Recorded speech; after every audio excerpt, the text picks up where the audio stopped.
The late afternoon sun blazed down on the sprawling parking lot, its heat radiating off the asphalt in shimmering waves. Inside her black SUV, Emily Carter's hands moved with frantic precision, clawing through a chaotic mess of legal documents, scattered pens, and crumpled coffee cups. Her heart thudded loudly in her chest, a relentless drumbeat fueled by desperation as she searched for her missing purse. Sweat beaded on her forehead, the oppressive warmth amplifying the urgency that pulsed through her veins. Her phone vibrated incessantly in her pocket, 3 missed calls from her office already, each one a silent scream that she couldn't ignore. A fourth would be unforgivable. "Come on, where are you?" she muttered under her breath, her voice tight with exasperation. Her mind spun like a top, teetering between the importance of answering that call and the immediate necessity of locating. Her ID, her credit cards, everything that tethered her to her identity. The faint rumble of an engine sliced through her focus, pulling her gaze upward for a fleeting moment. She froze, her breath catching in her throat. A patrol car rolled into the lot, its tires crunching deliberately over the gravel-strewn pavement. The vehicle moved with an almost predatory slowness, as if its driver had already zeroed in on her. Emily's stomach churned, but she shook it off, returning to her task with renewed determination.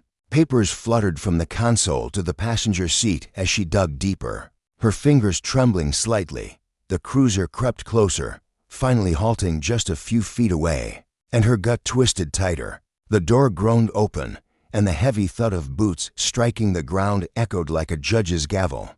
A shiver raced down her spine, cold despite the sweltering heat. "Hey!" The voice was sharp, authoritative, cutting through the thick air like a blade.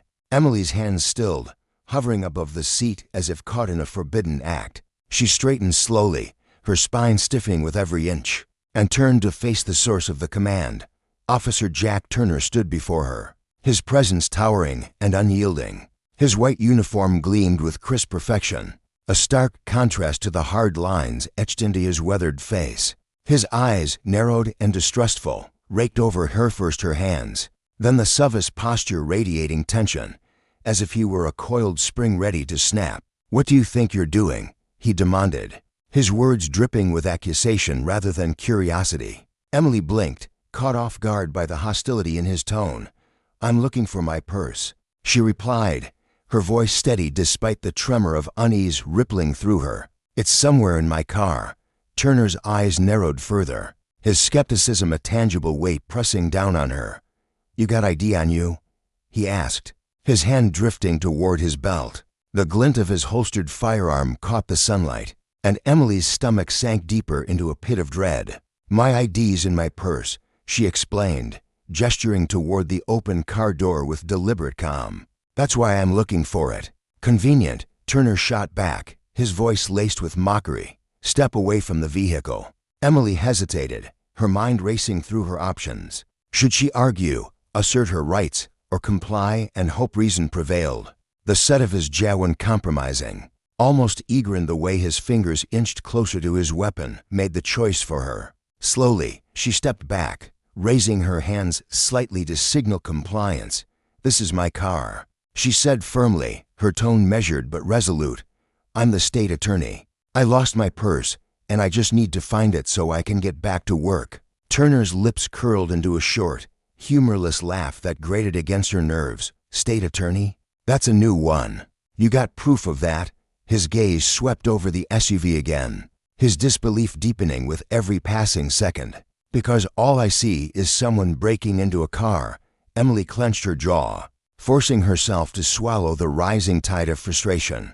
"The proof's in my purse," she repeated, her words clipped but controlled. "If you'd let me." "Lady, I don't need a story," Turner interrupted, taking a step closer, his voice hardened, each syllable a brick in the wall he was building between them. "I need to see some identification. Right now, you're acting suspicious as hell." Her phone buzzed again, an insistent vibration that tugged at her fraying patience. Instinctively, she reached for it, but the motion triggered an immediate reaction. "Don't," Turner barked, his hand dropping to his gun with alarming speed. Emily froze, her hands suspended midair, her heart hammering against her ribcage. "It's just my phone," she said evenly, though her throat tightened with fear. I've been getting calls from my office. Turner didn't budge, his eyes locked on her hand, his stance rigid. After a tense pause, he gestured with his free hand. Slowly, take it out. No sudden moves, Emily complied. Her movements deliberate as she pulled the phone from her pocket and held it up. The screen glowed with yet another missed call notification. Turner's gaze flicked to it for a split second before returning to her face. Office, huh? He sneered, his tone openly mocking. What kind of office calls someone breaking into a car? Her patience was a thread stretched to its breaking point, but Emily fought to keep her composure. Like I said, I'm the state attorney. I don't have my ID because I lost my purse, which is inside my car. If you check the registration, you'll see this vehicle belongs to me. Turner's expression darkened, his lips pressing into a thin line. Step farther back, he ordered, his voice cold and unyielding. Emily bit her lip, frustration boiling beneath her calm exterior. She took another step away, the internal battle raging within her. Stay silent and hope this de-escalated, or demand the respect she'd earned through years of service. But the weight of his authority, the unspoken threat in his posture, kept her in check. Turner leaned into the SUV, his hands rummaging through the mess she'd left behind. He plucked a stray receipt from the seat, glanced at it with dismissive indifference, and let it drift to the ground like a discarded thought. Not seeing any purse, he said, straightening up with a grunt. Maybe if you'd let me, Emily began. But he cut her off again. I've heard enough, he snapped, reaching for the handcuffs on his belt. Turn around, hands behind your back. Emily's eyes widened, disbelief crashing over her like a tidal wave. You're arresting me? She exclaimed, her voice rising with incredulity. For what? Suspicion of vehicle theft, Turner replied, his tone icy as he stepped forward with the cuffs dangling in his hand. This is ridiculous. She shot back, her composure cracking. I told you, this is my car. Run the plates, check the registration, do your job. Turner's face twisted with anger at her defiance. Don't tell me how to do my job, he growled, his voice low and menacing. Turn around. Now. Her mind raced, a whirlwind of options and consequences. She could keep protesting, demand he verify her story. But the steely glint in his eyes told her he'd already decided her guilt. With a deep, shuddering breath, she turned around, her shoulders rigid with fury and shame. The cold metal of the handcuffs clamped around her wrists, biting into her skin as Turner snapped them into place. This isn't over, she muttered, more to herself than to him, her voice trembling with resolve. Turner smirked, guiding her toward the patrol car. You're right, he said smugly. It's just getting started. As she sank into the back seat of the cruiser, the reality of the situation hit her with brutal force. This wasn't just about a lost purse or one officer's ignorance, it was about a system that saw her as a suspect first, a human being second. The injustice of it burned in her chest, hardening her resolve. She wouldn't let this slide. This fight wasn't just for her, it was for every person who'd been judged, silenced, or humiliated by the misuse of power. The clink of the handcuffs reverberated in her ears as Turner led her through the parking lot, parading her like a trophy of his authority. She kept her head high, but inside, her thoughts spiraled into a tempest of disbelief and outrage. I'm the state attorney, she repeated silently, the words a mantra against the absurdity of her predicament. A small crowd had gathered near the lot's edge, their faces a gallery of emotions: curiosity, unease, quiet condemnation. Whispers floated through the air, each one a needle pricking at her pride. No one stepped forward to help. No one questioned the scene unfolding before them. Their silence was a deafening chorus, an unspoken agreement that her fate was sealed by the color of her skin and the assumptions it carried. Turner's grip tightened on her arm as he raised his voice for the onlookers to hear.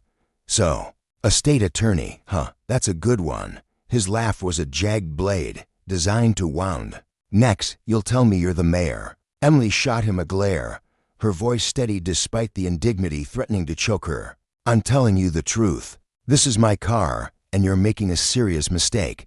Turner sneered, shaking his head as if she were a child spinning a fanciful tale. A mistake? No, ma'am. The only mistake here is you thinking I'd buy that story. You expect me to believe you dressed like this, digging through a car you can't prove is yours. Come on, She bit her tongue, the urge to lash out warring with her professional instincts. Her dark blazer and slacks, wrinkled from a long day, suddenly felt like a costume under his scrutiny. She glanced at the bystanders, searching for a flicker of support, but found only averted eyes and shifting feet. Turner noticed her look and grinned. Looking for a savior, don't bother. They know better than to get involved. Smart people. The humiliation was a suffocating shroud, but Emily refused to let it crush her spirit. She focused on her breathings low, deliberately clinging to the belief that this was temporary. His word rules now, but the truth will surface. It has to. Her phone buzzed again. The sound now in Turner's possession after he'd confiscated it. He stopped short, fishing it out of his pocket with exaggerated care, his thick fingers brushing against the screen. He raised an eyebrow at the glowing notification. "Another call from your office, I'm guessing," he said, his voice dripping with sarcasm. "Answer it," Emily demanded, her tone sharpening with defiance. "You'll find out exactly who I am." Turner ignored her, slipping the phone back into his pocket with a dismissive shrug. "Nice try, but we're done playing games. Let's go." As they neared the squad car, Emily's mind flipped through her career years of late nights, grueling cases, and sacrifices that had earned her the title of state attorney. Now, all of that was reduced to this: a pair of handcuffs and a smug officer who saw her as nothing more than a stereotype. Across the lot, an older man named Harold watched from beside his beat-up pickup truck. His gray hair was mussed from the wind, and his weathered hands fidgeted with a cigarette he hadn't yet lit. He'd seen Emily arrive earlier, juggling a coffee cup and a stack of files as she climbed out of the SUV. He'd thought nothing of it than just another busy professional in a hurry. Now, as he watched Turner march her toward the cruiser, a pang of guilt twisted in his gut. He shifted his weight, debating whether to speak up, but the memory of his own run-ins with the lawman traffic stops that had left him shaken kept him rooted in place. "Not my fight," he muttered to himself, though the words tasted bitter. Beside him, a young woman named Mia clutched her grocery bags, her wide eyes darting between Emily and Turner. She was new to town, still learning the unspoken rules of this place, but even she could feel the wrongness of the scene. Her fingers tightened around the plastic handles, her breath hitching as Turner shoved Emily into the back seat. She wanted to say something, anything, to fear glued her tongue to the roof of her mouth. What if she made it worse? What if she became the next target? The questions paralyzed her, and she turned away, her shoulders slumping with shame. As the cruiser's engine roared to life, Emily's gaze drifted to the bystanders one last time. Their inaction stung, but it also fueled her. This wasn't just her story, it was theirs too. A shared wound inflicted by a system that thrived on unchecked power. Turner might think he'd won, but he'd only ignited a fire within her. Justice wasn't a gift bestowed by those in authority, it was a right she'd claw back, inch by inch, for herself and for every soul who'd been dismissed or degraded. The consequences of abusing power, she vowed, would ripple far beyond this parking lot. And as the car pulled away, the metal cuffs digging into her wrists became not just a symbol of her humiliation, but a reminder of the fight ahead, a fight she'd waged with every ounce of her being. Countless sleepless nights had forged Emily into the formidable figure she was to die, a state attorney who had clawed her way to that esteemed position through sheer grit, defying every obstacle life had thrown at her. Years of relentless effort, battling systemic biases, and outsmarting doubters had built her reputation brick by brick. Yet now, in a single humiliating instant, all that hard-earned respect crumbled beneath the weight of one man's baseless assumption. There she stood, wrists bound by cold, unforgiving handcuffs, her once spotless credibility unraveling like a threadbare tapestry. The sting of betrayal gnawed at her as Officer Turner swung open the back door of his patrol car. With a casual flick of his wrist, "In you go," he said, his tone clipped, his gesture lazy yet commanding, as though ushering livestock rather than a human being. Emily froze, her muscles tensing as if her body instinctively rebelled against the indignity of the moment. She wasn't resisting, not yet, but the raw, searing injustice of it all pinned her feet to the pavement. Her breath caught in her throat, her mind racing with the absurdity of her situation. Turner sighed, a theatrical huff that dripped with mockery. "Don't make this harder than it needs to be," he drawled, his voice thick with condescension. "You're already neck-deep in trouble, let's not pile on more." His words slithered over her like oil, slick and suffocating. Without a reply, Emily forced herself forward, her legs heavy as lead, and slid into the back seat. The door slammed shut with a resounding clang, a sound that echoed in her ears like a judge's gavel.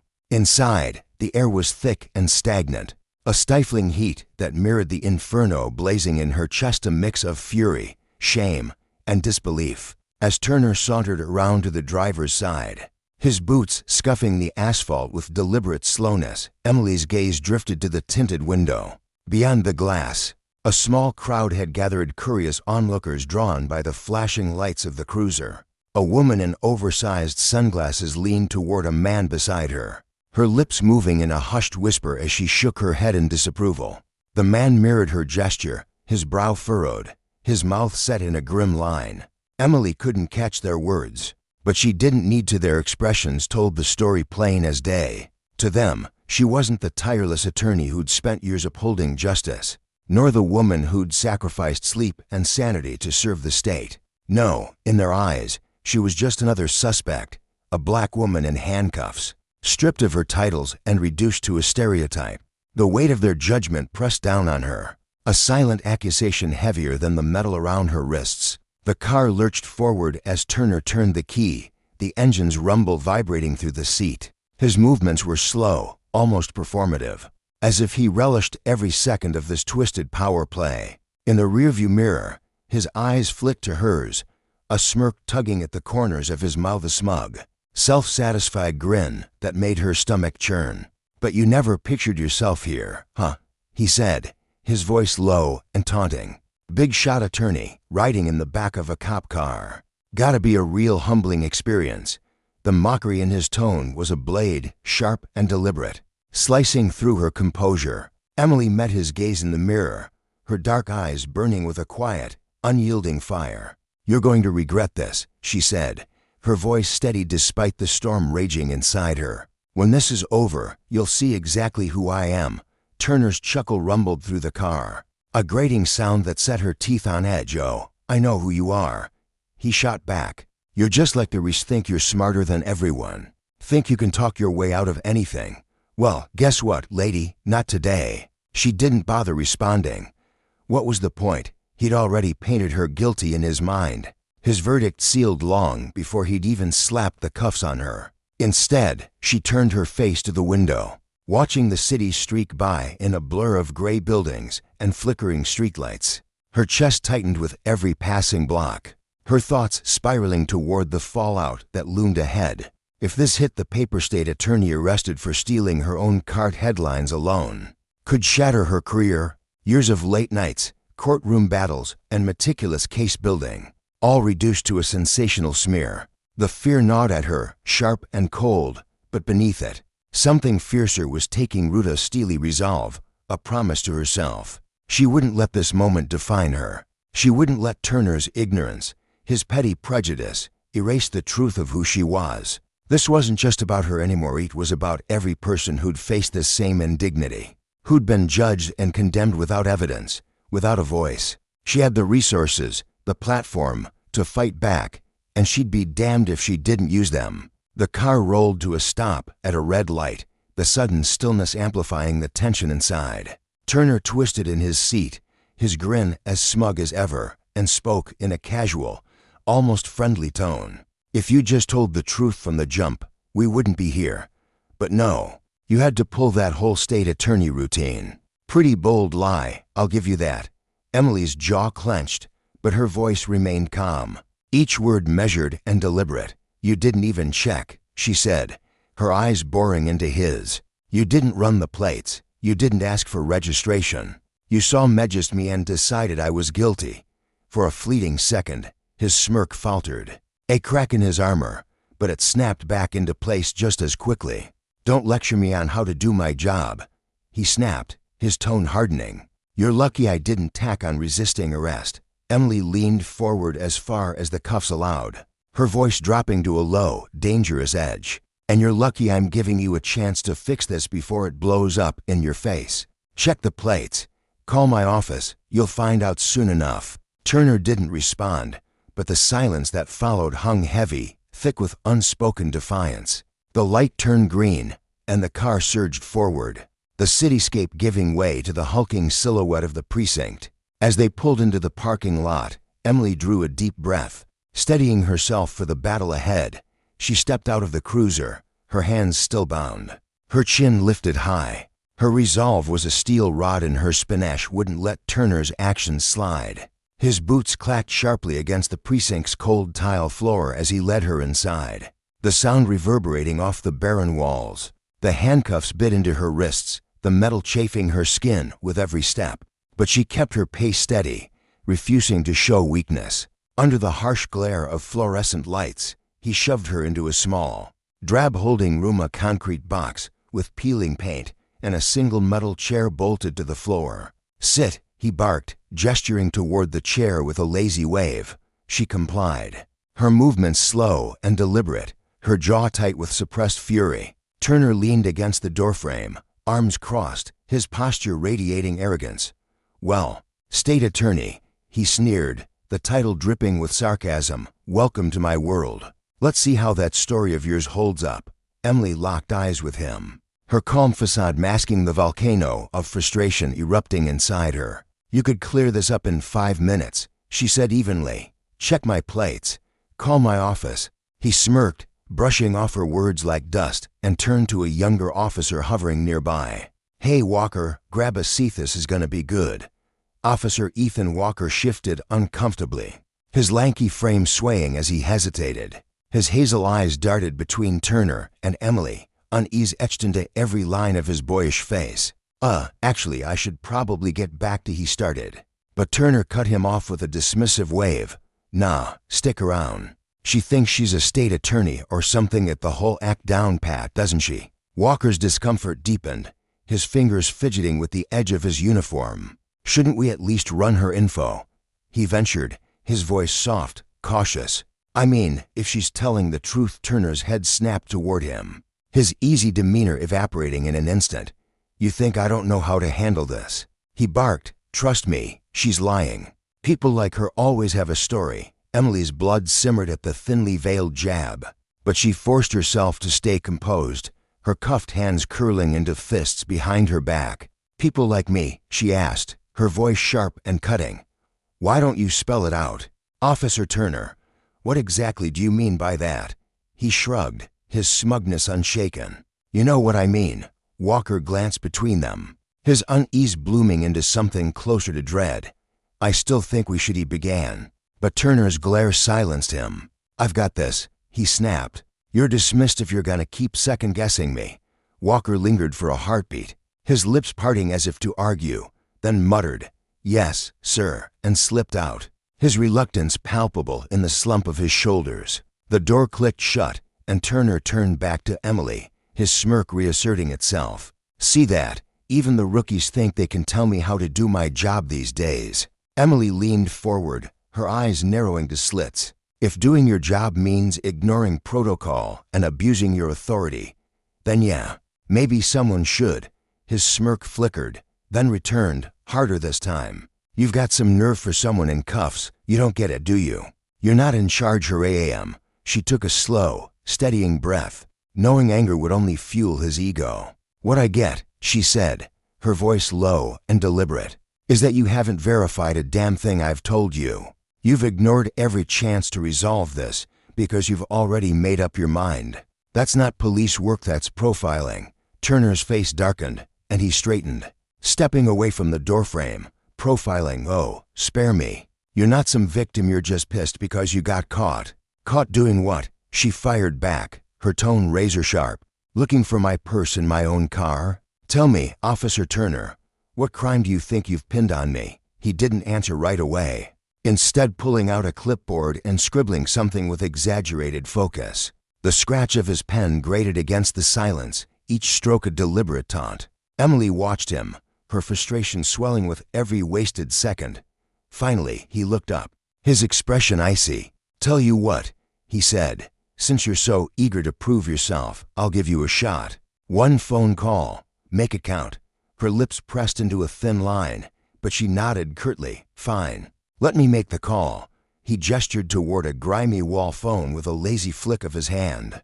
"Go ahead, but don't think this is over just because you've got someone to back you up. It's gonna take more than a sob story to wiggle out of this." Ignoring his bait, Emily rose and crossed the room, her movements stiff from the cuffs. She dialed a number etched into her memory, her fingers trembling slightly from fear. But from the sheer force of her determination, the line rang twice before a deep, familiar voice answered. "Michael Brooks." "Michael, it's Emily," she said, her voice calm but urgent. "I need your help."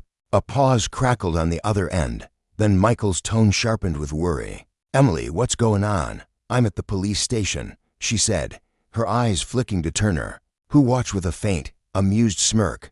"I've been arrested." Michael's voice spiked. "Arrested? For what?"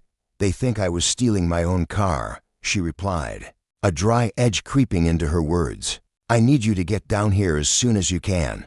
"I'm on my way," Michael said without hesitation. "Don't say anything else until I get there." "I won't," she promised, then hung up, turning back to Turner with a cool, unflinching stare. "My attorney's coming." Turner chuckled, shaking his head. "Your attorney? You mean your buddy with a law degree who's gonna storm in here crying injustice? Good luck with that." She didn't rise to the taunt. Instead, she returned to the chair and sat, her gaze locked on his, her silence a weapon more potent than words. His smirk wavered, the room sinking into a tense, uneasy quiet, broken only by the faint hum of the precinct beyond the walls. Emily's resolve solidified. A fortress against his petty tyranny. This wasn't about convincing Turner anymore, it was about exposing him, about holding him accountable for the power he'd abused. Michael was on his way, and with him came the promise of justice. Turner might hold the reins now, but Emily knew the tide was turning. She sat taller, her spirit unbroken, ready to face whatever came next, not just for herself, but for everyone who'd been wronged by the same blind arrogance. The lesson here was clear. Power unchecked breeds corruption, and justice, though delayed, would not be denied. The sharp, rhythmic clack of polished leather shoes reverberated off the cold, tiled floor of the police station, a sound that sliced through the low hum of restless officers shuffling papers and exchanging murmurs. Michael Brooks strode in, his tailored gray suit clinging to his frame like a second skin, exuding a quiet authority that seemed to pull every pair of eyes toward him. His posture was impeccable, shoulders squared, each step deliberate, as if he were walking into a courtroom rather than a chaotic precinct. The faint scent of his colleague Necrisp, expensive, trailed behind him, a subtle reminder of the world he inhabited, one far removed from the flickering fluorescent lights and chipped coffee mugs of this place. His sharp hazel eyes darted across the room, taking in the scene with the precision of a hawk circling its prey, until they settled on Emily Carter. She sat near the back, her wrists still bound by the cold bite of handcuffs, her dark hair slightly disheveled but her chin held high. The metal restraints glinted under the harsh overhead lights, a stark contrast to the calm dignity she radiated despite the indignity of her situation. Michael's jaw clenched, a flicker of anger tightening the lines of his face as he crossed the room toward her. The air around him seemed to crackle with purpose. "Are you all right?" he asked, his voice low but firm, cutting through the ambient noise like a blade. It wasn't just a question, it was a demand for the truth, laced with concern he didn't bother to hide. Emily met his gaze, her brown eyes steady, though a storm of frustration churned just beneath the surface. "I'm fine," she replied, her tone even, measured, as if she were forcing herself to stay composed. But the slight tremble in her fingers as she adjusted her posture betrayed the fury. She kept locked away. "But we need to fix this. Right now." Her words carried an urgency, a quiet resolve that spoke of a woman who'd been pushed too far, but refused to break. Michael's attention shifted, his gaze narrowing as it landed on Officer Turner, who lingered nearby like a vulture circling a kill. Turner's lips curled into a smug grin, his arms crossed casually over his chest, his uniform slightly wrinkled as if he'd worn it one day too long. The man's arrogance was palpable, oozing from the way he tilted his head, daring anyone to challenge him. Michael straightened, his voice taking on a razor's edge. "You must be Officer Turner," he said, stepping closer, his presence looming. "I'm Michael Brooks, her attorney. Let's cut to the chasse releaser. Now." Turner's eyebrow arched, his smirk stretching wider, as if he found the entire encounter amusing. "And who are you to give me orders?"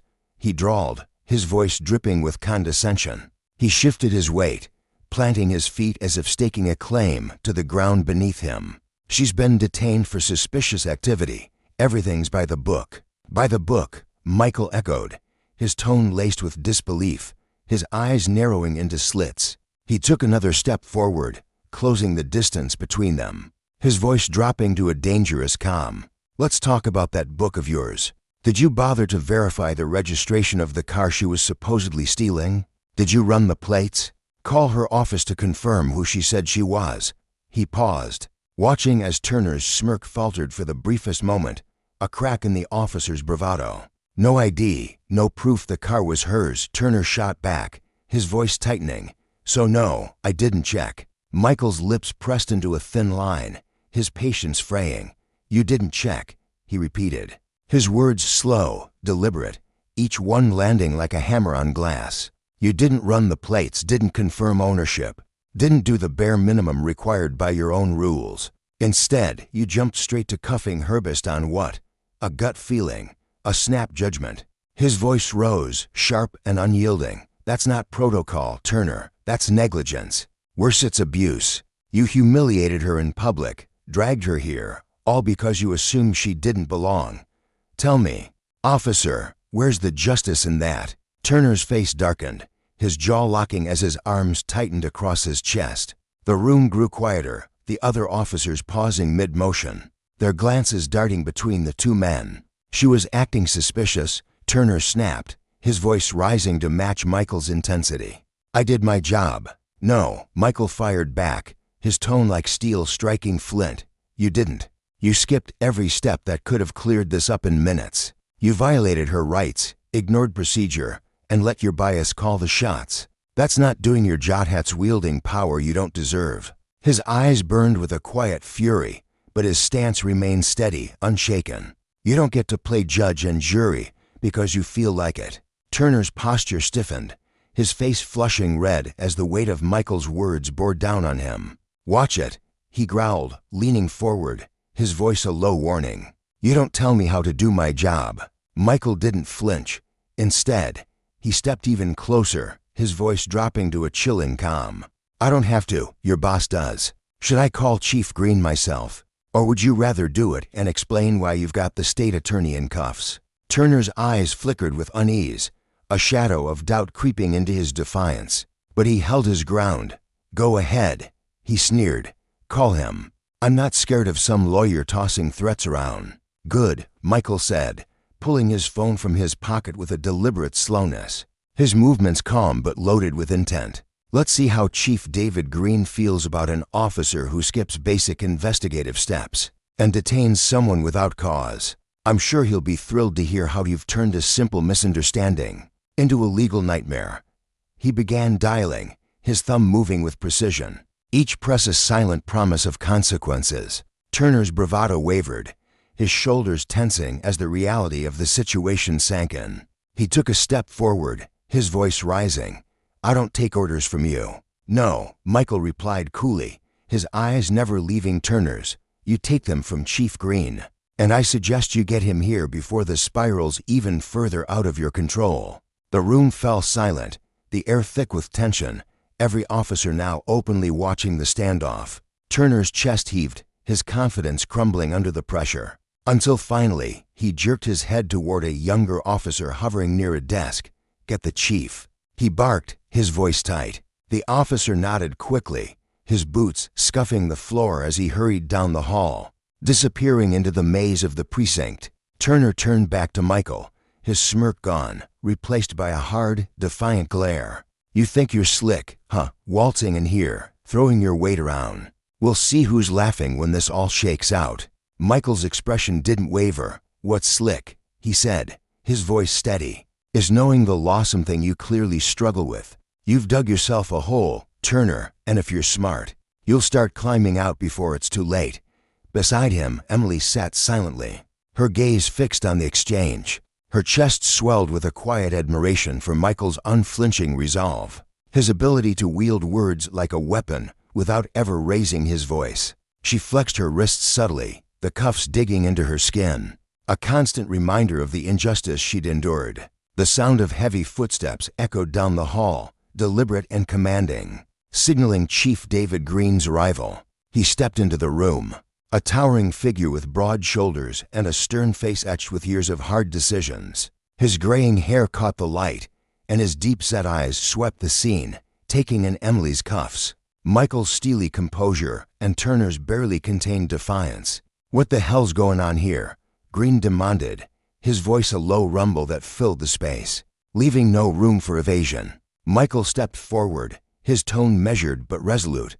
"Chief Green, I'm Michael Brooks, representing Emily Carter. Your officer here has unlawfully detained her, skipped every protocol in the book, and refused to verify her identity despite ample opportunity. This isn't just a mistake, it's a failure of duty." His words were calm, but they carried the weight of an accusation that couldn't be ignored. Green's brow furrowed, his gaze shifting to Turner. "Is that true?"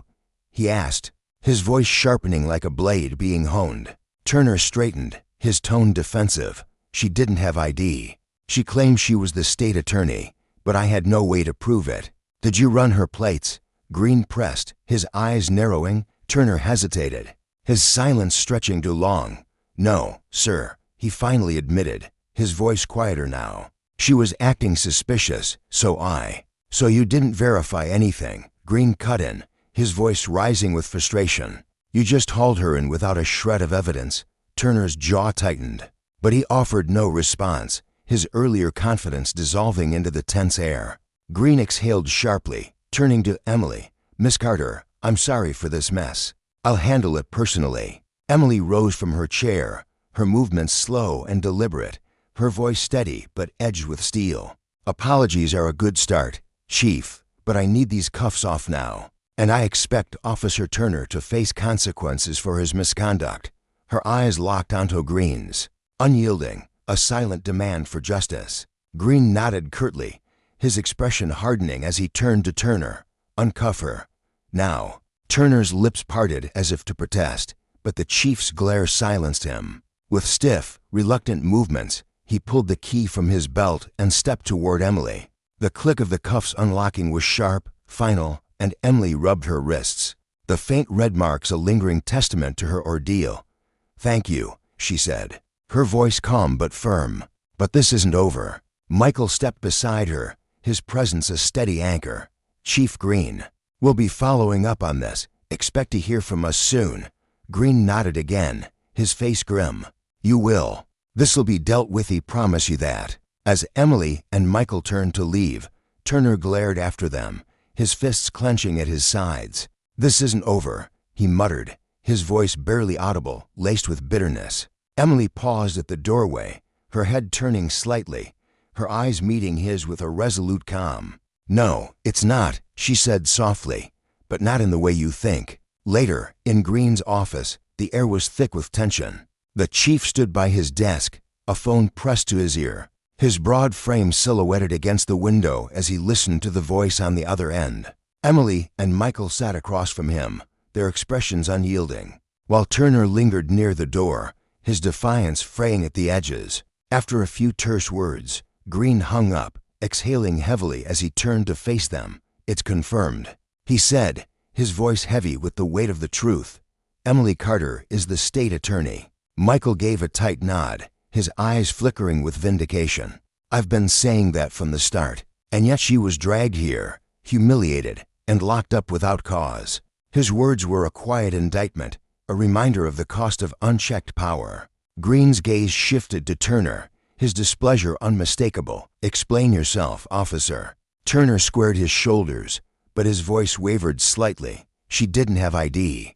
She was digging through a car in a parking lot. Everything about her screamed suspicious." Emily stood abruptly, her chair scraping the floor, her voice cutting through the room like a whip. "Suspicious to you because of how I looked, right? You didn't see a lawyer. A professional. You saw a black woman and decided I couldn't possibly belong. That's what this is about, isn't it?" She stepped closer, her frustration boiling over. her hands trembling with the effort to keep her composure. "You didn't run the plates, didn't check my story, didn't do a damn thing I told you to verify. All it would have taken was one call, one search, but you'd already made up your mind." Turner's lips thinned, his face flushing, but he held his tongue. "That's not what happened." He finally muttered, his tone defensive. "I was ensuring public safety." "Public safety," Emily repeated, her voice rising, incredulous. "Public safety means facts, not assumptions. You didn't just fail your job, you abused your badge, your authority, because you thought you could get away with it." Her words hung in the air, sharp and unyielding, a mirror held up to Turner's actions. Michael interjected, his voice calm but piercing. "She gave you her name, her position, everything you needed to confirm who she was. You didn't doubt her because she might have been lying, you doubted her because of who you thought she couldn't be. That's not skepticism, that's prejudice." Green raised a hand, his voice low but commanding. "Enough." He turned to Turner, his tone firm, unwavering. "Did you run her plates, as required by procedure?" Turner hesitated, his eyes darting to the floor. "No, sir," he admitted, his voice barely above a whisper. The silence that followed was deafening, a testament to the depth of his failure. Green's face hardened, his eyes boring into Turner. "You've got a lot to answer for," he said, his words heavy with the promise of consequences. "This isn't just a mistake, it's a lesson.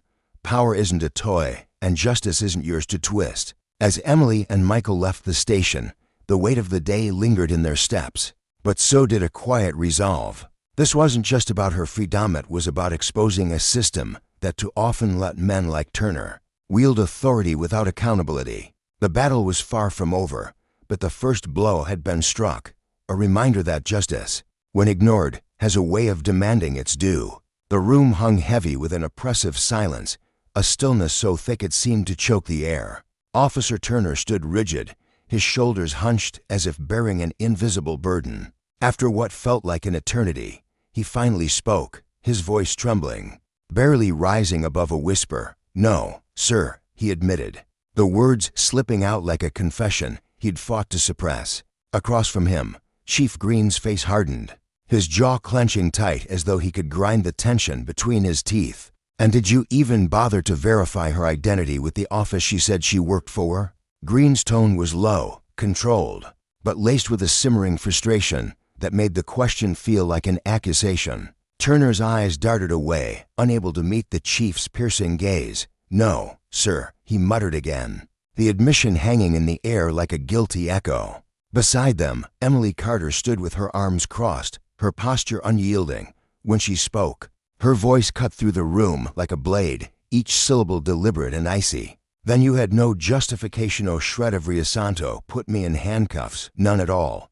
Her words weren't loud, but they carried a weight that made the walls themselves seem to lean in closer. Turner's head snapped back toward her, a flicker of anger igniting in his dark eyes. His hands balled into fists at his sides, knuckles whitening as he struggled to keep his composure. "You were acting suspicious," he shot back, his voice rising slightly, tinged with defensiveness. "I didn't know who you were. I had to make a judgment call, and I made it." His chest heaved as he spoke, as if the effort of justifying himself was physically draining. Emily didn't flinch, her gaze locked onto his, sharp and unflinching, her lips curling into a faint, bitter smile. "A judgment call based on nothing but your own prejudices," she countered, her tone steady but venomous. "You didn't see a state attorney standing there. You saw someone you decided didn't belong in that parking lot, Simeon, who didn't fit your narrow little picture of who's allowed to be there. That's not policing, Officer Turner. That's discrimination, plain and simple." Her words landed like blows, each one stripping away the fragile armor of his excuses. Turner's face twitched, his composure fracturing further. He opened his mouth to respond, but Emily didn't give him the chance. "You didn't mean what?" she interrupted, her voice rising now, sharp as a whip. "You didn't mean to treat me like some common criminal. Didn't mean to turn a simple encounter into a full-blown confrontation when there was no need? Or maybe you just didn't mean to get caught."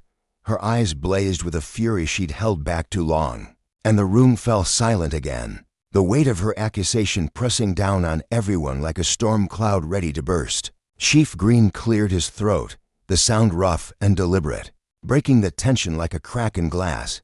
His expression was grim, his brows furrowed as he turned his attention fully to Turner. "Officer Turner," he began, his voice steady but heavy with authority. "Your actions were beyond unacceptable. You ignored protocol entirely. You botched the situation from start to finish, and worst of all, you let your assumptions dictate your decisions instead of sticking to the facts." His words were measured, but there was no mistaking the disappointment etched into every line of his weathered face. Turner's defiance crumbled further, his shoulders slumping as he stared at the floor. "I was just trying to do my job," he mumbled, his voice so faint it barely reached the others in the room. The excuse sounded hollow even to his own ears, a weak attempt to shield himself from the consequences barreling toward him. Emily's eyes narrowed, her voice dropping back to that cold, cutting edge. "Your job is to serve and protect, not to harass and humiliate innocent people." She leaned forward slightly, her presence commanding despite her smaller frame. "You didn't just fail me to die, you failed everyone who relies on you to uphold justice." Green nodded slowly, his gaze still fixed on Turner, who seemed to shrink under the scrutiny. "Turner, you're dismissed for now," he said, his tone final. "Report to my office first thing tomorrow morning. We'll be discussing your future with this department." Turner's face darkened, a storm of emotions, anger, shame, fear swirling behind his eyes. But he didn't argue. With a stiff, reluctant nod, he turned on his heel and strode out of the room, his heavy footsteps reverberating down the hallway like the fading pulse of a dying cause. The door clicked shut behind him, and the tension in the room eased just a fraction, though the air still crackled with the aftermath. Green turned to Emily and Michael, who had been standing quietly at her side, his presence a steady anchor amid the chaos. "Miss Carter," Green said, his voice softening slightly, "I apologize on behalf of this department. What happened to you today never should have occurred." His words were sincere, but there was a weariness in his tone, as if he knew they couldn't erase the damage already done. Emily's jaw tightened, her frustration still simmering beneath the surface. "An apology doesn't undo what I endured today," she replied, her voice firm but controlled. "It doesn't change the fact that your officer acted on bias instead of evidence, or that I was humiliated for no reason other than how I looked." Her fingers flexed at her sides, the faint red marks on her wrists a silent testament to the ordeal she'd been through. Michael placed a gentle hand on her arm, his touch grounding her. When he spoke, his voice was calm but resolute, carrying the weight of someone who'd seen too many injustices to let this one slide. "We appreciate the apology, Chief, but words alone aren't enough. What happened today points to bigger problems in your department problems. That can't be ignored any longer." Green nodded again, his expression growing more serious. "I understand," he said, meeting Emily's gaze. "This incident will be thoroughly investigated, and I promise you, there will be consequences." His words carried a quiet determination, but Emily wasn't ready to let it rest there. She stepped closer, her eyes locking onto his with an intensity that made the room feel smaller.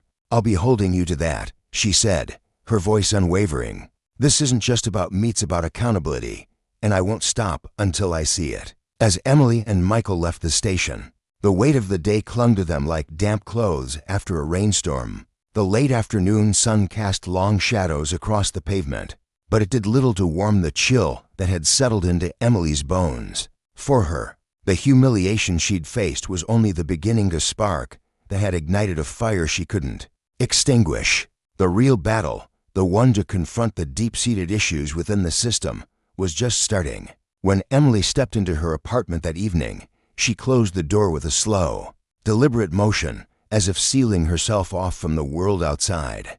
The silence inside was deafening, pressing against her chest like a physical force. She leaned back against the door, her breath shallow, her fingers instinctively tracing the faint red lines on her wrists, where the handcuffs had bitten into her skin. The events of the day replayed in her mind, each moment sharper and more painful than the last runner's suspicious glare. The cold metal against her skin, the sting of being reduced to a stereotype in an instant. She let her bag slip from her shoulder, landing with a soft thud on the hardwood floor, and shuffled to the kitchen table. Collapsing into a chair, she buried her face in her hands, her palms pressing against her eyes as if she could block out the memories. This wasn't the first time she'd faced prejudice, but today's encounter had sliced deeper, exposing a raw nerve she hadn't realized was still so tender. It wasn't just the arrest itself unjustified and humiliating as it was, it was the reminder of how easily everything she'd worked for could be dismissed. Her title as a state attorney, her years of relentless effort, her very identity of it had been stripped away in a single moment by Turner's snap judgment. Her thoughts drifted back to her college days, a time when the weight of bias had first settled on her shoulders. She could still hear the sneering voice of a classmate, his words dripping with condescension. "You're only here because of affirmative action, not because you deserve it." The memory stung even now, though she'd spent years proving him wrong, clawing her way to where she stood today. That same fire, that unyielding determination, burned in her chest now, but it was tangled with a frustration that gnawed at her soul. How many times would she have to fight this battle? How many times would she have to prove her worth before people like Turner stopped seeing her as a threat simply for existing? Her phone buzzed on the table, jolting her back to the present. She glanced at the screen at text from Michael. "Let me know when you're ready to talk next steps. We need to move fast." She stared at the message, her thumb hovering over the keyboard, but she set the phone down without replying. He was right. Of course the action was necessary, but right now, she needed to wrestle her anger into something she could wield. Standing, she crossed to the window and gazed out at the city lights twinkling against the darkening sky. Her reflection stared back at her, exhaustion etched into the lines of her face, but beneath it, a spark of resolve flickered. This wasn't just about her, she realized. It was about the countless others who'd been judged, silenced, or dismissed because of their appearance. The system had failed them, just as it had nearly failed her. But she had a voice, a platform, and she intended to use it. An idea took root: a community forum, a space where people could share their stories of profiling and misconduct, where their experiences could become a chorus too loud to ignore. She'd felt the relief of speaking her own truth before. Now, she wanted to give that to others. More than that, those stories could be the evidence needed to demand real change. She grabbed her laptop from the counter and settled onto the couch, her fingers flying across the keys as she poured her thoughts into a plan. The forum would be a sanctuary, a place for people to speak without fear, to lay bare the injustices they'd faced. She envisioned inviting community leaders, activists, even police officers willing to listen. It wouldn't just be about venting, it would be about crafting solutions, actionable steps to dismantle the rot within the system. As she typed, another memory surfaced, this one from her early days as an attorney. She'd stood in a courtroom, defending a young man accused of theft despite flimsy evidence. The prosecution had painted him as a criminal from the moment he walked in, their bias as clear as the daylight streaming through the windows. She'd fought tooth and nail to unravel their case, and when the not guilty verdict came, she'd seen the young man's face relief warring with a deep, unshakable distrust. "It doesn't matter," he'd told her quietly, his voice flat. "They'll come for me again." Emily's fingers paused over the keys, her chest tightening. She didn't want anyone else to feel that despair, that sense of inevitability. Turner's actions today wouldn't just fade into the background noise of injustice in it. If she had anything to say about it, this time there would be accountability. This time there would be change. The next morning, Emily sat at her desk, a steaming mug of coffee beside her, and her notebook splayed open. Pages of scribbled ideas from the night before stared back at her potential venues for the forum. Key topics like racial profiling and police training. A list of contacts ranging from local organizers to sympathetic journalists. Her phone buzzed again, and this time she picked up. Michael's voice came through, steady and direct. "Emily, what's the plan? I know you're not just sitting there after yesterday." She smiled faintly, grateful for his unshakable faith in her. "I'm putting together a community forum," she said, her voice firming as she spoke. "I want to hear from others who've been through what I have. Their stories can build a case for real reform, something undeniable." There was a pause on the other end, and she could almost picture Michael's thoughtful frown. "That's ambitious," he said finally. "Are you sure you're up for that while dealing with Turner and Green?" "I have to be," she replied, her tone leaving no room for doubt. This isn't just about me, Michael. It's about a system that lets people like Turner act without consequence. The more voices we gather, the harder it'll be for them to brush this aside. Michael exhaled, a hint of pride threading through his voice. You're right. Let me know how I can help. I will, she said, glancing at her calendar. But first, I need to meet with Green. I want to know exactly what he's going to do about this. Michael's tone sharpened. Do you think he'll actually follow through with anything substantial? Emily's jaw tightened, her resolve hardening. He won't have a choice or not if I'm watching. After hanging up, she dialed the precinct, her fingers tapping impatiently against the desk as she waited to be connected. The officer who answered sounded hesitant, his voice faltering as he asked her to hold. But eventually, Green picked up. Miss Carter, he said, his tone clipped. I assume this is about yesterday. It is, she replied, cutting straight to the point. I need to meet with you today. We have to discuss your officer's actions and what you're doing to make sure this doesn't happen again. There was a brief silence, then Green sighed. I can make time this afternoon. My office, 3 o'clock. I'll be there, she said, hanging up before he could say more. She stared at her phone for a moment, then stood, feeling the weight of her determination settle over her like a second skin.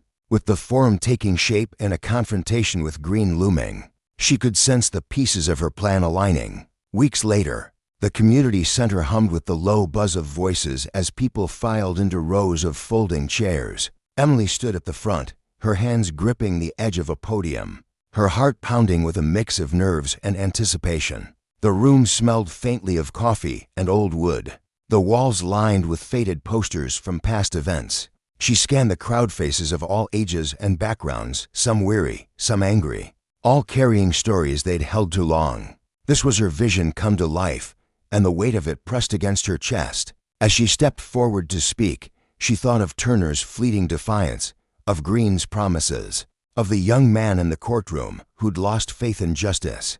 She thought of her own wrists, the marks long faded, but the memory still raw. This wasn't just about retribution, it was about exposing the cost of unchecked power, about showing that justice, when twisted by bias, left scars on everyone it touched. And as the first speaker took the mic, Emily knew this was only the beginning.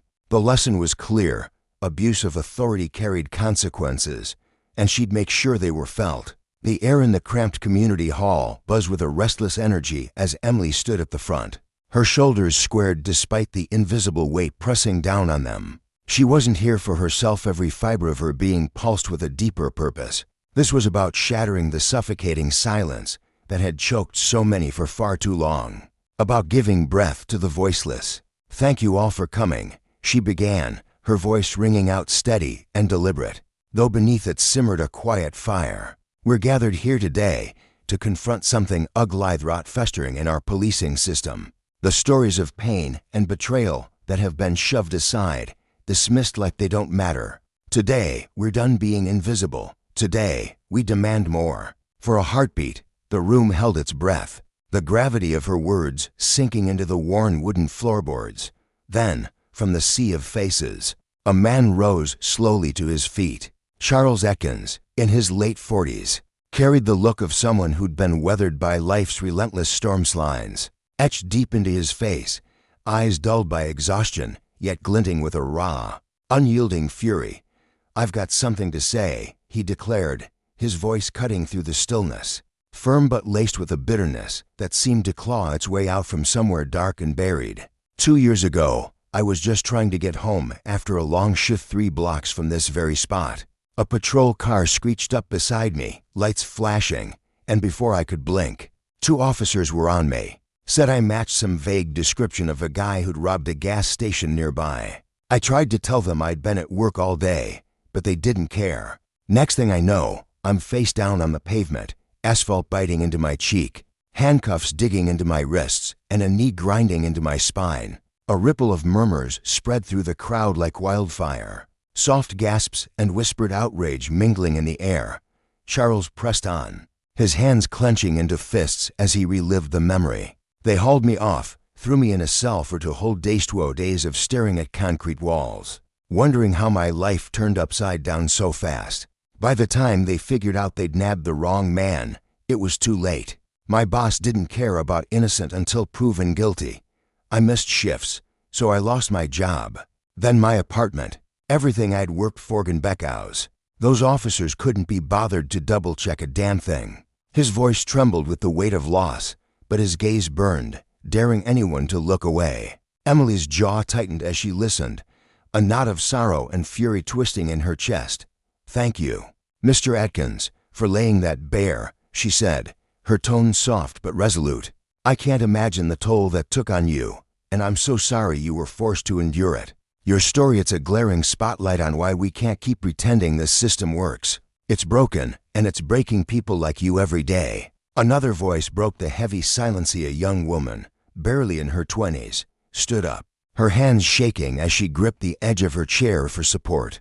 "I'm Maria," she said, her voice small at first, quivering like a leaf caught in a storm. "Last year, I was driving home from my mom's place, just a quiet night, when a cop pulled me over.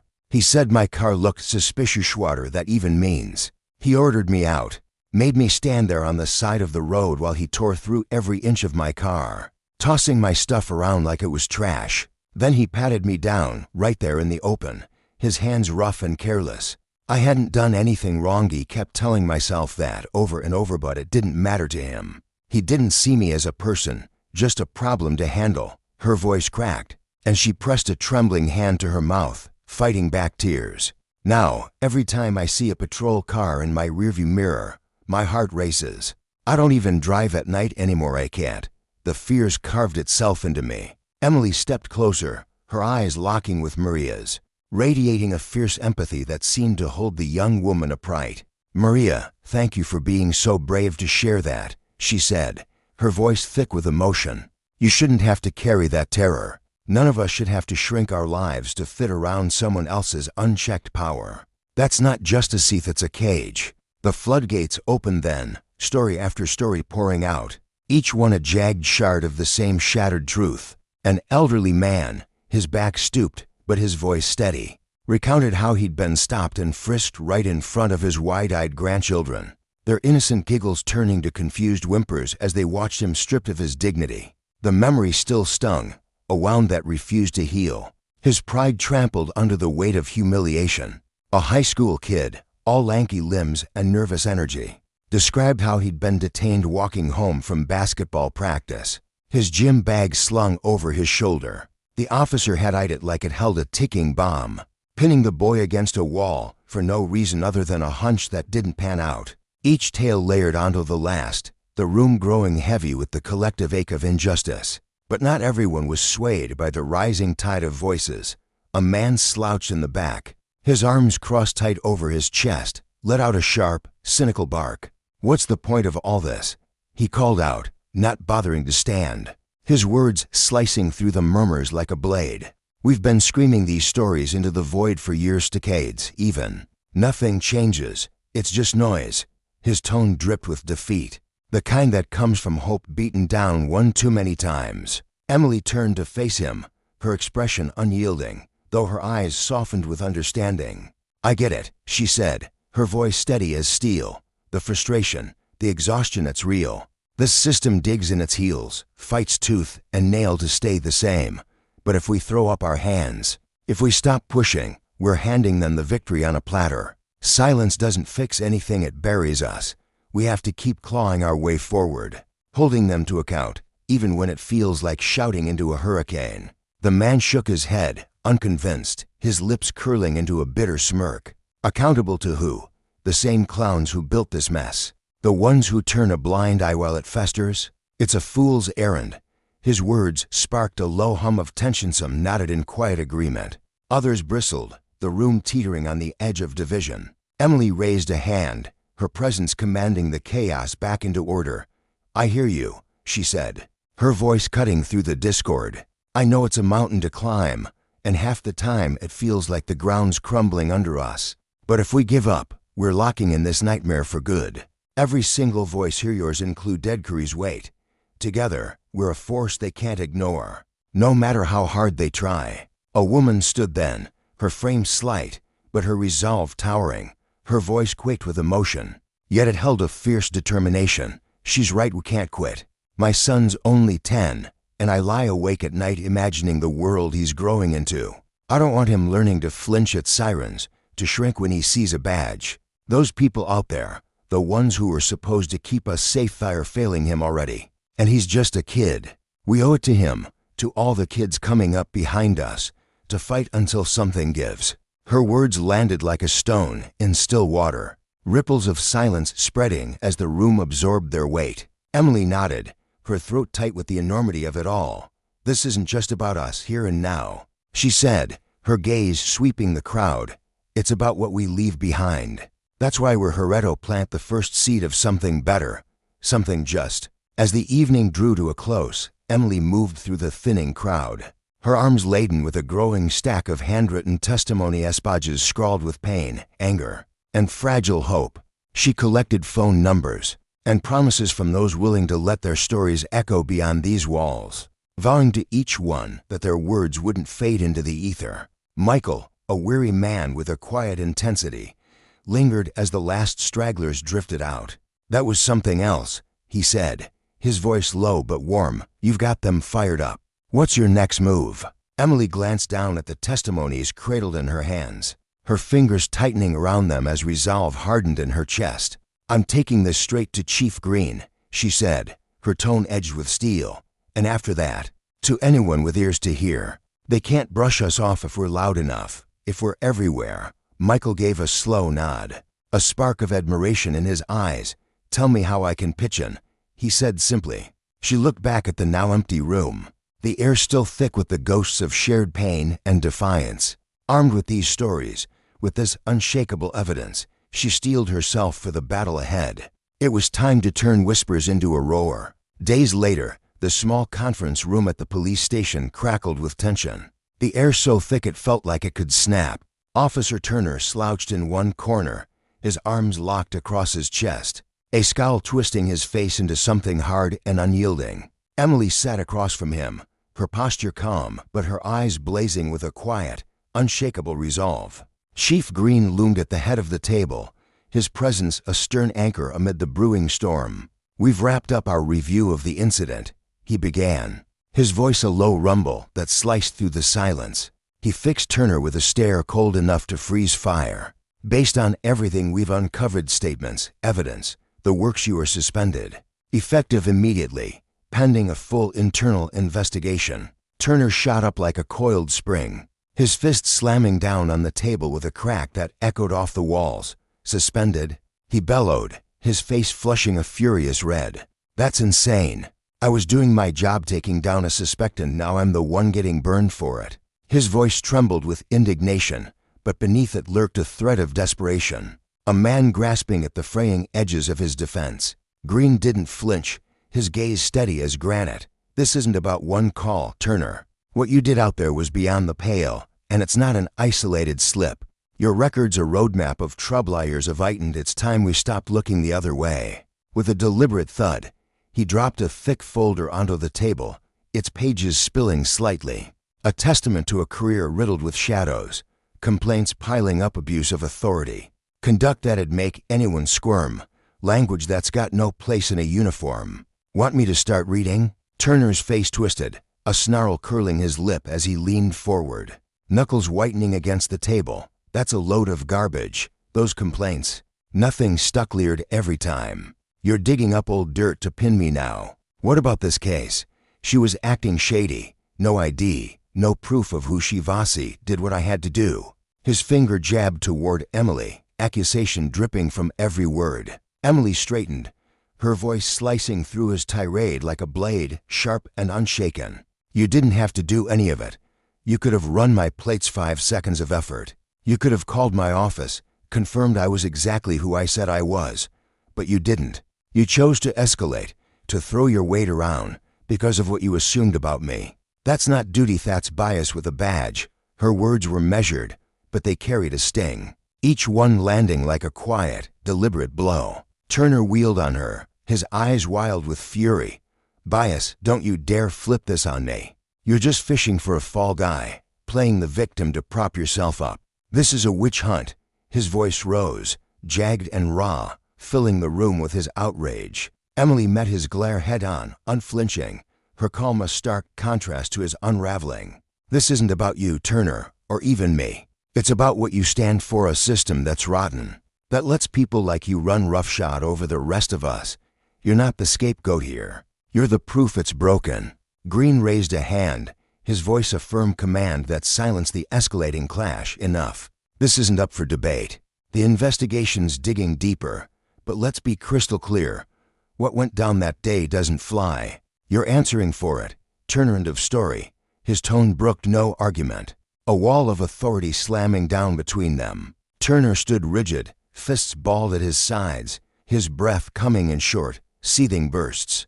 "This is overkill," he muttered, the words barely audible but dripping with venom. "You're caving to the mob, tossing me out to save face."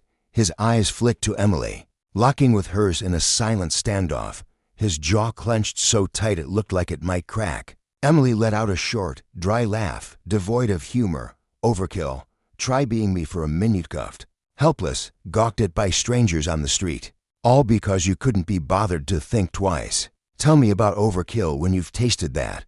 Her voice was low, steady, but it carried the weight of every indignity she'd swallowed that day. Turner held her stare, his defiance flickering but wordless. A man cornered, with nowhere left to run. A week later, Chief Green stood before a swarm of flashing cameras and buzzing microphones, his face grim as he delivered the verdict. "The investigation's concluded. Officer Turner is terminated, effective immediately. His pattern of misconduct substanted by the evidence left us no choice." The words hit the airwaves and spread like wildfire, a ripple of shock and quiet vindication washing through the city. Emily watched from the back of the press room, her arms crossed, her expression a mix of resolve and unease. Michael sidled up beside her, his voice warm with encouragement. "That's a win, you know. You made that happen." She nodded, but her eyes stayed distant, fixed on some unseen horizon. "It's a start," she murmured, almost to herself, "but it's not enough. Taking out one bad apple doesn't fix the orchard. The roots are still rotten." Michael studied her, a faint smile tugging at his lips. "Figured you'd say that. So, what's the next play?" Emily turned to him, her gaze sharpening, a spark of something fierce igniting within her. "Next," she said, her voice steady with purpose, "we make them listen, really listen. We tear it down and build it back right." In that moment, the lesson crystallized just for her, but for everyone who'd stood in that hall, who'd shared their scars. Justice wasn't a gift handed down, it was a fire stoked by those brave enough to demand it. And the consequences of power unchecked, they rippled far beyond the moment. A warning carved into every story told, every life altered. For Emily, for Charles, for Maria, and all the rest, this was only the beginning. The air was thick with tension, as the city's public hearing room hummed with restless energy. On that crisp March morning in 2025, rows of wooden benches creaked under the weight of community members, their faces a mix of anger, curiosity, and quiet hope. Journalists whispered to one another in the back, adjusting their cameras, while activists clutched handwritten signs demanding justice. At the front, Emily Carter sat poised at a long oak table, her shoulders squared and her dark eyes blazing with resolve. Across from her, Jack Turner slouched slightly in his chair, his sharp suit a stark contrast to the scowl etched deep into his features. The gavel struck the podium with a resounding thud, and the head of the oversight panel, Judge Margaret Hensley, a woman with silver-streaked hair and decades of courtroom battles, behind her called the room to order. "We are here today," she began, her voice steady as steel, "to examine the actions of former Officer Jack Turner and the events that led to his dismissal from the force." Turner straightened his tie with a slow, deliberate motion, his fingers trembling just enough to betray the nerves he tried to hide. When he spoke, his voice carried a rehearsed calm, though a thread of bitterness wove through every word. "Thank you for letting me tell my side," he said, glancing briefly at the judge before fixing his gaze on the crowd. "I've been made out to be some kind of monster in all this. The truth is, I was just doing what I was trained to do. What happened with Ms. Carter, it was a mistake, sure, an unfortunate mix-up, but the way it's been blown up by the press and twisted into this circus, that's not fair. I was protecting people, And now I'm the one paying the price. Emily's hands clenched into fists beneath the table, her nails digging into her palms as she listened to Turner's words slither through the room. Like oil on water, she could feel the heat rising in her chest, a slow burn of outrage that threatened to spill over. When it was her turn, she leaned forward, her voice slicing through the air with precision. "A misunderstanding," she said, her tone sharp enough to make the audience shift in their seats. "Let's not dance around the truth, Mr. Turner. You didn't bother to check my vehicle's registration. You didn't even glance at my credential scredulus that would have shown I'm a state attorney. Instead, you jumped to conclusions, escalated a routine stop into a public spectacle, and humiliated me based on nothing but your own assumptions." Turner's jaw tightened, the muscles twitching as he forced a thin, brittle smile. "I made a judgment call," he shot back, his voice rising slightly. "Officers don't have the luxury of sitting around analyzing every detail in the moment. We're trained to act fast. At the time, your behavior seemed off suspicious. I did what I thought was necessary to keep the public safe." His eyes darted to the crowd, searching for a flicker of sympathy, but the room remained cold and unyielding. Emily's gaze didn't waver, her dark eyes locking onto his with an intensity that made him shift uncomfortably. "Protecting the public," she repeated, her voice low but laced with a fury she could barely contain. "By slapping handcuffs on me in broad daylight, by dragging me out of my car in front of strangers, mocking me while I explained who I was. You weren't protecting anyone, Jack. You were flexing your authority, leaning on prejudice instead of facts. That's not safety, that's abuse." The silence that followed was suffocating, broken only by the faint rustle of paper as a journalist scribbled furiously in the back. Turner's composure faltered, his fingers tapping nervously against the table as he tried to reclaim the narrative. "This whole thing has turned into a political game," he said, his tone hardening. "Ms. Carter's taken this incident and spun it into some personal crusade. She's got the media eating out of her hand, weaponizing public opinion to ruin me. It's not about what happened anymore, it's about her agenda." Emily's expression remained a mask of calm, but inside, her mind raced with 1,000 retorts. She took a slow breath, steadying herself before responding. "Let's get one thing straight," she said, her voice cutting through his accusations like a knife. "I didn't call the reporters that day. I didn't ask for the cameras to show up. Your action's your choice to lit this fire. If you're squirming under the weight of the consequences, it's because what you did doesn't hold up when the lights turned on it. You don't get to play the victim when you're the one who swung the hammer." Turner's face flushed a deep red, his hands curling into fists as his carefully constructed facade began to crack. "You're using this to climb the ladder," he snapped, his voice rising with desperation. "You've turned my life upside down to boost your own profile, to push whatever cause you're peddling. Don't pretend this is about justice." Emily leaned closer, her voice steady as granite but burning with conviction. "If my cause is demanding accountability and fairness, then I'll wear that badge proudly. And if you think calling out what's wrong, shining a light on injustice is somehow selfish, then maybe you're the one who's lost sight of what's real. The facts don't bend to your story, Mr. Turner. They never will." Judge Hensley raised a hand, her stern voice cutting through the escalating clash. "Enough," she said, her eyes flicking between the two. "Let's focus on the evidence, Mr.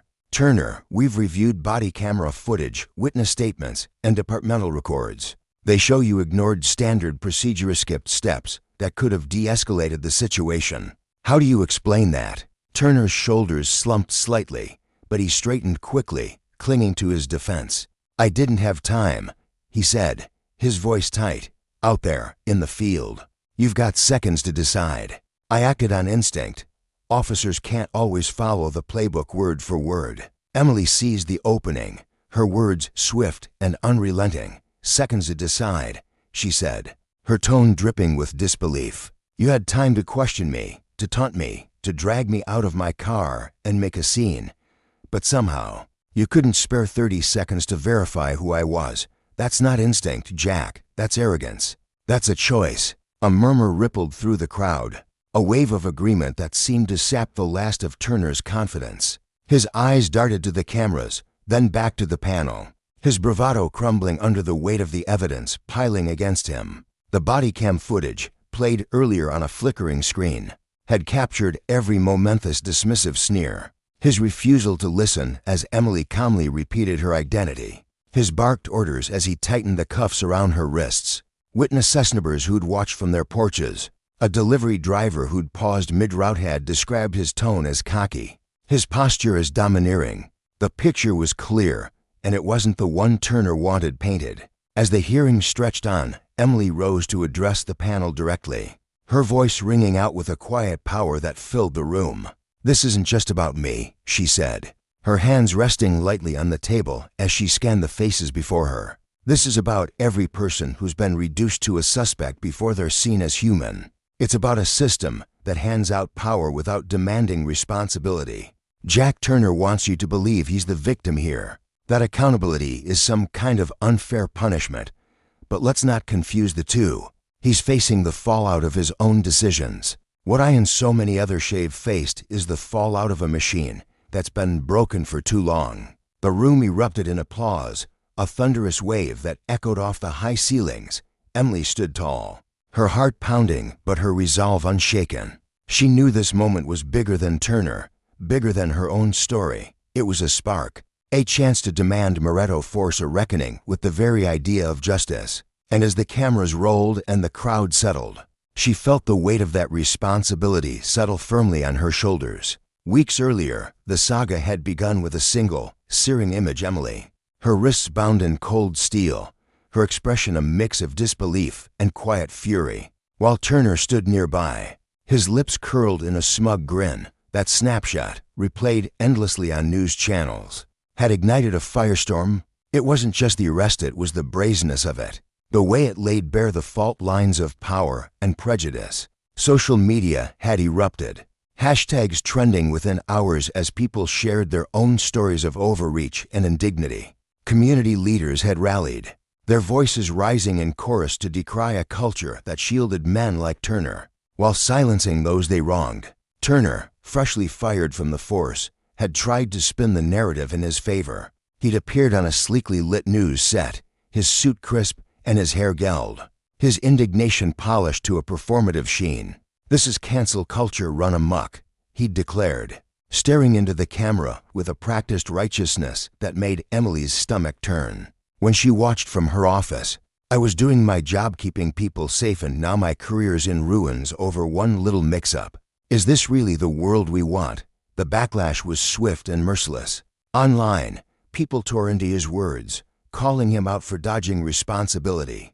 "He's not the victim," one post read, racking up thousands of likes. "He's the problem." In her office, Emily had sat rigid, her jaw clenched as Turner's voice droned through her TV.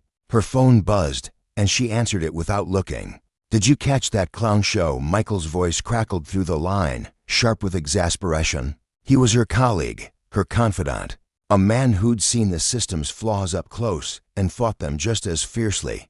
"Yeah," she replied, her fingers tightening around the receiver. "It's maddening. But this isn't about him anymore, Michael. It's about the cracks he crawled through, ones we've got to seal up." "Damn right," Michael said, his tone softening with agreement. "People are paying attention now. We can't let this fizzle out." He paused, and she could picture him leaning back in his chair, his brow furrowed in thought. "They're angry, Em. We've got to channel that into something real." The next day, Emily stood before a packed community forum, the air buzzing with anticipation. The room was a sea of face locals in worn jackets, reporters with poised pens, activists with fire in their eyes. She stepped to the podium, her notes untouched, her voice steady as she began. "This isn't about one officer or one precinct," she said, her words carrying a weight that hushed the crowd. "It's about a culture that lets unchecked power twist into something ugly. It's about a system that looks at some of us and sees threats before it sees people." She paused, letting the silence settle, feeling the room hang on her every breath. "Turner says he's a casualty of cancel culture, but accountability isn't persecution, it's justice. He's reaping what he sowed. What we've endured is the harvest of a system that's failed us too long." The applause came like a tidal wave, but Emily raised a hand, her expression firm. "This isn't about cheers," she said. "It's about change, real, root-deep reform. We need it, and we need it now. Her speech spread like wildfire online, clips shared and reshared, each view stoking the growing demand for action. The police department, under Chief Daniel Green, felt the heat. Green called an emergency meeting, his office a cramped war room of tense fast captains, lieutenants, and Emily herself, invited as a voice from the Oversight Committee. "We're on borrowed time," Green said, his voice rough with urgency as he leaned over his desk, his tie loosened and his gray hair disheveled, the public screaming for answers. "If we don't act fast and act big, we're done." Captain Miller, a broad-shouldered man with a perpetual frown, crossed his arms. "With respect, Chief, we've already started shifting things, new policies, training tweaks. Isn't that enough?" "No," Emily cut in, her voice firm but not unkind. "Half measures won't cut it. Not when people have been brushed off for years. They're done with promises, they want proof." Lieutenant Harris, younger and weary, piped up, his brow creased with worry. "But what about the officers? Morale's tanking. They feel like they're the enemy here." Emily turned to him, her gaze steady. "Morale doesn't come from sweeping mistakes under the rug. It comes from showing your people you stand for something, fairness, integrity. If they can't handle being held to that, maybe they shouldn't wear the badge." Green nodded slowly, his tired eyes meeting hers. "Carter's got it.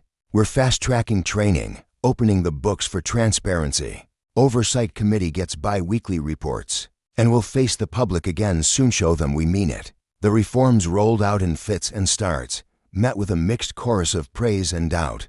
Some saw progress, others saw a band-aid on a broken leg. Emily, meanwhile, seized her moment, her voice growing louder on panels and prime-time slots. "This isn't just our city's fight," she said one night, the studio lights hot against her skin. "It's a reckoning for how we define justice across this country. Change is hard, it's messy, but it starts with owning what's wrong and vowing to fix it." Her words struck a chord, rippling outward, fueling a movement that refused to fade. Green sought her out later, his office dim save for a desk lamp casting long shadows. "We've made ground," he said, his voice low as he leaned forward, hands clasped. "But it's not enough yet. I need you with me, Emily, to make this stick." She met his gaze, unflinching. "I'm in, Chief, but I won't settle for surface fixes. The people deserve more, and I'll keep pushing till they get it." He nodded, a faint spark of resolve in his eyes. "Good, neither will I." Back at the hearing, as the evidence mounted and Turner's defenses crumbled, the room pulsed with a shared realization. This was bigger than one man's mistakes. It was a mirror held up to a flawed system, a call to tear down what didn't work and build something better. Emily felt its weight, the hope. The fight still ahead. For the first time in weeks, a flicker of possibility warmed her chest. Change was coming, slow and stubborn, but it was coming, and she'd be damned if she let it stop short. In a dimly lit hearing room, the air thick with tension, every soul who had ever been brushed aside, silenced or wronged by those wielding power, seemed to linger in the shadows. The wooden benches creaked under the weight of restless onlookers, their murmurs a low hum beneath the sharp rap of the judge's gavel. At the center of it all stood Turner, a man whose uniform once commanded respect, but now hung on him like a tattered shroud, his face flushed with a mix of defiance and desperation. His actions, those reckless, self-serving choices, weren't just his own. They were threads in a sprawling tapestry of a culture that too often placed authority on a pedestal while letting accountability crumble into dust. When he spoke, his voice cracked with indignation, words spilling out like shards of glass. "You're pinning this all on me," he said, leaning forward, his knuckles whitening as he gripped the edge of the table. "You're making me the fall guy for a system you all admit is rotten. I'm not the villain here, you are, for turning this into some kind of circus." The room stirred. A few heads nodded in quiet agreement, their faces etched with years of frustration, while others clapped softly, a tentative ripple of support that drew a stern order from the judge. Turner's eyes darted across the crowd, searching for allies, but his bravado faltered under the weight of their gaze. Across from him, Emily rose, her presence steady as a lighthouse in a storm. She was no stranger to battles like this, her dark hair pulled back tightly, her posture unyielding, her voice cutting through the haze with a clarity that silenced the room. The only circus here, she said, her tone sharp yet measured, is your refusal to own what you've done. This isn't about pinning blame, it's about drawing a line. If we let your actions slide, we're telling everyone that responsibility is optional. And I won't let that happen. Her words landed like a thunderclap, igniting the crowd. Applause erupted, louder this time. A wave of sound that crashed over Turner and left him slumping back in his chair, his arguments unraveling like a threadbare sweater. Inside, Turner churned with a storm of his own. Anger boiled in his chest, hot and bitter, mingling with a gnawing fear he wouldn't admit even to himself. Years of service, grueling nights, split-second decisions. The weight of a badge he'd once worn with pride reduced to this moment, this public unraveling. He felt betrayed, not just by Emily but by the system he'd served, the one that had promised to shield him but now left him exposed. Meanwhile, Emily stood resolute, though beneath her calm exterior, exhaustion tugged at her edges. She could feel the eyes of the room on her, some grateful, some skeptical, but she bore it all with a quiet strength, knowing this fight was bigger than her, bigger than Turner, bigger than this single day. The panel didn't take long to deliberate. The judge's voice boomed over the fading echoes of the crowd, each syllable deliberate and final. Based on the evidence and testimony, it's evident that Mr. Turner breached department policies and fell short of the standards we demand from law enforcement. This hearing upholds the decision to end his employment. The words hit Turner like a physical blow. He shot to his feet, his chair scraping harshly against the floor, his face a mask of fury. "This is a sham," he shouted, his voice rising to a jagged edge. "I've poured years into this, Joe Bierson. This is my reward." Spit flecked his lips as he glared at the panel, then at Emily, who met his rage with an unshaken calm. "You're repaid with accountability, Mr. Turner," she said, her voice soft but unyielding. "Something too many have been denied for far too long." He opened his mouth to retort, but the words died in his throat. With a final, venomous look, he stormed out, his heavy footsteps echoing as jeers and scattered boos chased him from the room. As the hearing dissolved, the air shifted. Community members swarmed Emily, their voices overlapping in a chorus of gratitude. An older woman, her hands trembling, but her grip firm, clasped Emily's hand tightly. "You're fighting for all of us," she said, her eyes glistening with unshed tears. "Please don't stop." Emily nodded, her throat tight with emotion she couldn't let show. "I won't," she promised, though the weight of the day pressed down on her shoulders. Supporters flanked her as she stepped outside, the late afternoon sun casting long shadows across the courthouse steps. Turner was gone, a ghost of the past now. But Emily knew the real enemy system that had propped him up still loomed large. Her mind was already turning to the reforms ahead, the policies she'd spent months crafting, the changes she'd vowed to see through. Back in her office, the quiet was a stark contrast to the chaos of the hearing. Papers littered her desk, notes, reports, drafts of new policies, each one a small victory in a war that felt endless. The Oversight Committee had made strides.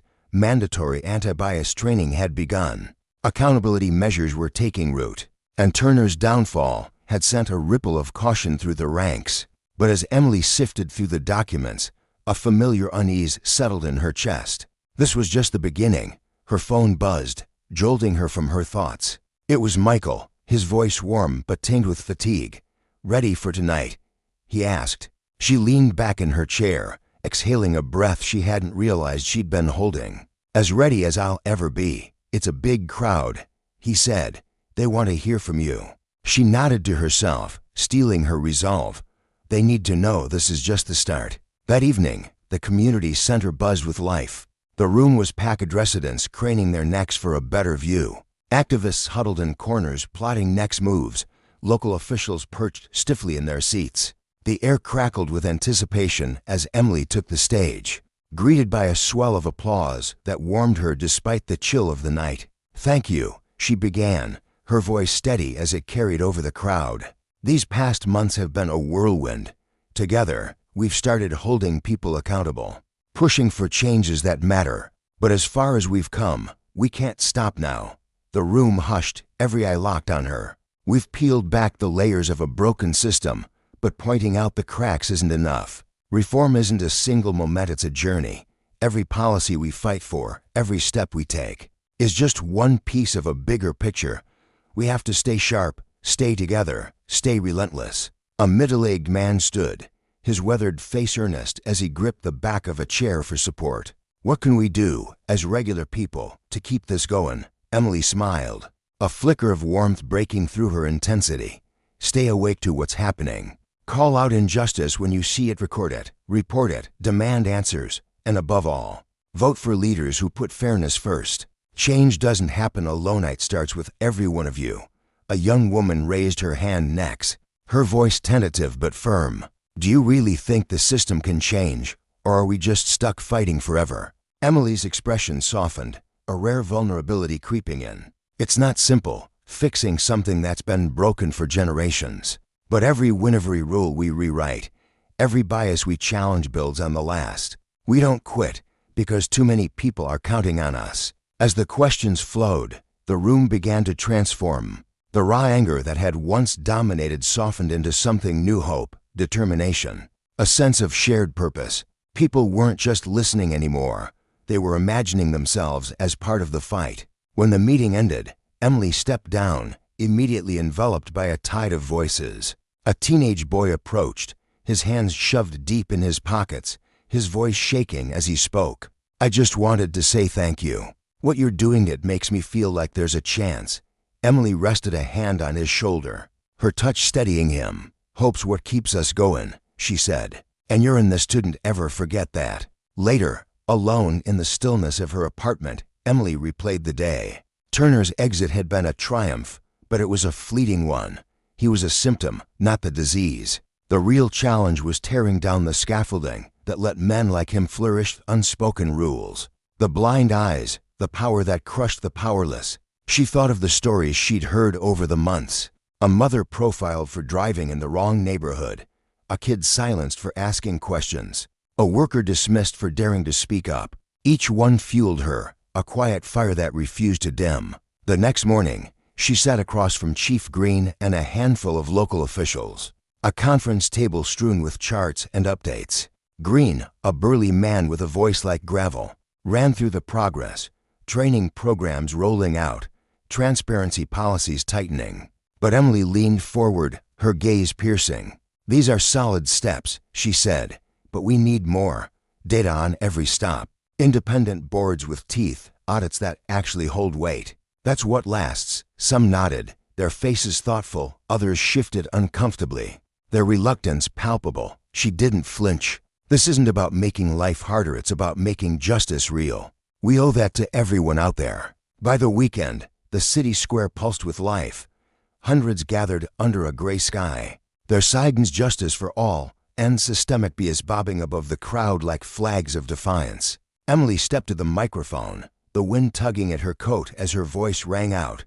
Today, we're not just individuals with our own struggles, we're a force, united, demanding better. The road's long, the hurdles are steep, but together, we're unstoppable. She raised a fist, her words swelling with conviction. This isn't just for you, it's for our kids, for the future, for a world where justice isn't a roll of the dice. The crowd roared, their cheers a living thing that rolled through the streets. Emily stepped back, watching as they chanted and marched, their voices a thunderous echo of resolve. Michael joined her at the edge of the square, his face lined with weariness, but lit with pride. You're building something real, he said, clapping her shoulder. She nodded, her jaw tight. We all are. What's next? He asked, her eyes hardened, glinting with purpose. We keep pushing on policy, one battle at a time, until the system isn't just patched up, but remade. As she walked away, the fading chants lingered in her ears, a reminder that justice wasn't a destination, it was a fight, step by grueling step. Turner's fall had taught them a brutal lesson. Power unchecked was a poison, and accountability was its cure. For Emily, for the crowd, for every voice that had been stifled. This was their shared path, a march toward a world where fairness wasn't a dream, but a promise kept. In the sleepy little town of Brooksville, where the streets were lined with quaint, weathered homes and the air carried the faint scent of pine from the surrounding woods, life had always unfolded at a leisurely pace. The townsfolk prided themselves on their old-fashioned charm, a simplicity that felt untouched by the chaos of the modern world. But on this particular day, an electric undercurrent pulsed through the atmosphere, sharp and heavy, as if the very ground trembled with unease. Just beyond the town's edge, where the cracked pavement gave way to overgrown weeds and rusted chain-link fences, a black SUV with windows so dark they swallowed the light sat parked outside a drab, nondescript warehouse. The vehicle's presence was subtle, almost invisible to the untrained eye. But to those who knew what to look for, it radiated purpose. Inside the SUV, Special Agent Malik Carter sat motionless, his broad shoulders hunched slightly as he peered out through the tinted glass. A decorated FBI veteran with more than 10 years of service etched into his steady hands and sharp eyes, Malik was a man who carried the weight of his duty with quiet pride. Today, he was far from the polished suits and gleaming badges of his usual assignments.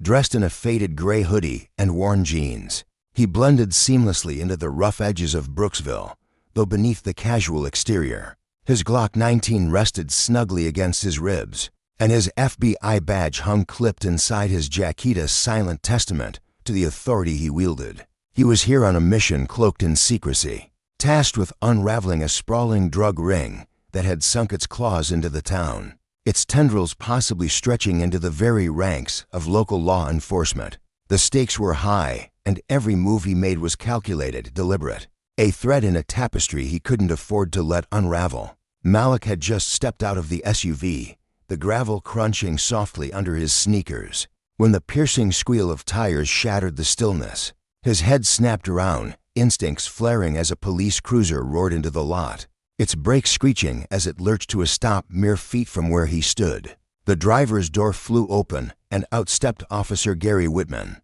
a hulking figure whose presence seemed to fill the empty space around him. In his mid-40s, with a buzzed haircut that accentuated the hard lines of his face and a uniform stretched tight across his barrel chest, Whitman exuded an authority that bordered on menace. His hand hovered near his holster, fingers twitching as if eager to draw, and his pale blue eyes locked onto Malik with a coldness that sent a shiver down the agent's spine. "Hey, you!" Whitman's voice boomed across the desolate lot, sharp and commanding, bouncing off the warehouse's peeling walls. "What the hell do you think you're doing here?" Malik's pulse quickened, but his face remained a mask of calm professionalism. He raised one hand slowly, palm open in a gesture of peace, his voice steady as he replied, "Good afternoon, officer." Don't good afternoon me," Whitman cut in, his tone laced with disdain as he strode forward, boots pounding the ground with purpose. "This is private property, and you don't belong here. Show me some ID, now." Malik's mind raced. The operation was classified, a delicate web of surveillance and intel that could collapse if exposed too soon. Flashing his badge wasn't an option yet. He straightened slightly, choosing his words with care. "I'm here on official business, officer. There's no need to escalate this." Whitman's eyes narrowed into slits, suspicion hardening his features. "Official business?" He sneered, his voice dripping with mockery. "Don't play games with me. You're trespassing. Hands where I can see them." Before Malik could respond, the situation spiraled. Whitman's hand jerked to his holster, and in one fluid motion, he drew his service pistol, leveling it at Malik's chest. "I said hands where I can see them, now." Malik's heart thudded against his ribs, a drumbeat of adrenaline surging through him. He'd faced danger before countless times, in fact, but this was different. A gun trained on him in the middle of an FBI operation, by a local cop no less, was uncharted territory. His training kicked in, keeping his expression neutral even as his thoughts churned. Slowly, he raised his hands higher, his voice calm but firm. "Officer, I need you to lower your weapon. I'm an FBI agent." Whitman barked out a harsh laugh, his grip tightening on the gun. "FBI? You expect me to believe that? Where's your badge? Don't move a muscle, keep your hands up." The air between them crackled with tension, thick and suffocating, as if the world had shrunk to this single, volatile moment. Malik could feel the weight of Whitman's distrust bearing down on him. But there was something else in the officer's eye, something darker, a glint of malice that hinted at more than just a misunderstanding. What Whitman didn't know was that every second of this confrontation was being captured. The moment the cruiser had screeched into the lot, Malik had discreetly activated the tiny camera clipped to his jacket, its lens silently recording the truth. "Officer," Malik said, his tone measured, "my badge is inside my jacket. If you'll allow me, I'll show you." "Don't you dare," Whitman shouted, his voice rising to a near hysterical pitch. "You think I'm stupid? You're reaching for a weapon, aren't you? I know how you people operate." The words hit Malik like a slap, sharp and stinging, but he forced himself to stay steady. Inside, a storm brewed anger, frustration, the bitter recognition of the prejudice lacing Whitman's accusation, but he swallowed it down. His mind raced for a way out, a path to de-escalate before this turned deadly. "I've got nothing to hide," he said, his voice unwavering despite the gun barrel staring him down. "I'm reaching for my badge now. You're making a mistake. Don't move." Whitman snapped again, his voice cracking with strain. Sweat beaded on his forehead, glistening in the afternoon sun as he stepped closer, the gun trembling slightly in his hands. "You think you're slick, huh? Coming around here dressed like that, casing the joint. Let me guess you were scouting for your next hit." His words were venomous, spat out with a ferocity that seemed to surprise even him, as if he were trying to convince himself of his own narrative. Malik clenched his jaw, a flicker of anger breaking through his calm facade before he reined it back in. "Officer," he said slowly, each word deliberate, "if you let me reach for my credentials, I can prove who I am." "I don't need your lies," Whitman roared, his free hand darting to his radio. "Dispatch. This is Officer Whitman, 10 to 33, possible armed suspect at 451 Main Street. Request immediate backup." Malik's stomach dropped. Backup, this was spiraling fast, and not in his favor. A black man standing in an empty lot with a white officer's gun already trained on him. More cops wouldn't defuse this, they'd amplify it. He could picture it now, lights flashing, weapons drawn, a powder keg ready to ignite.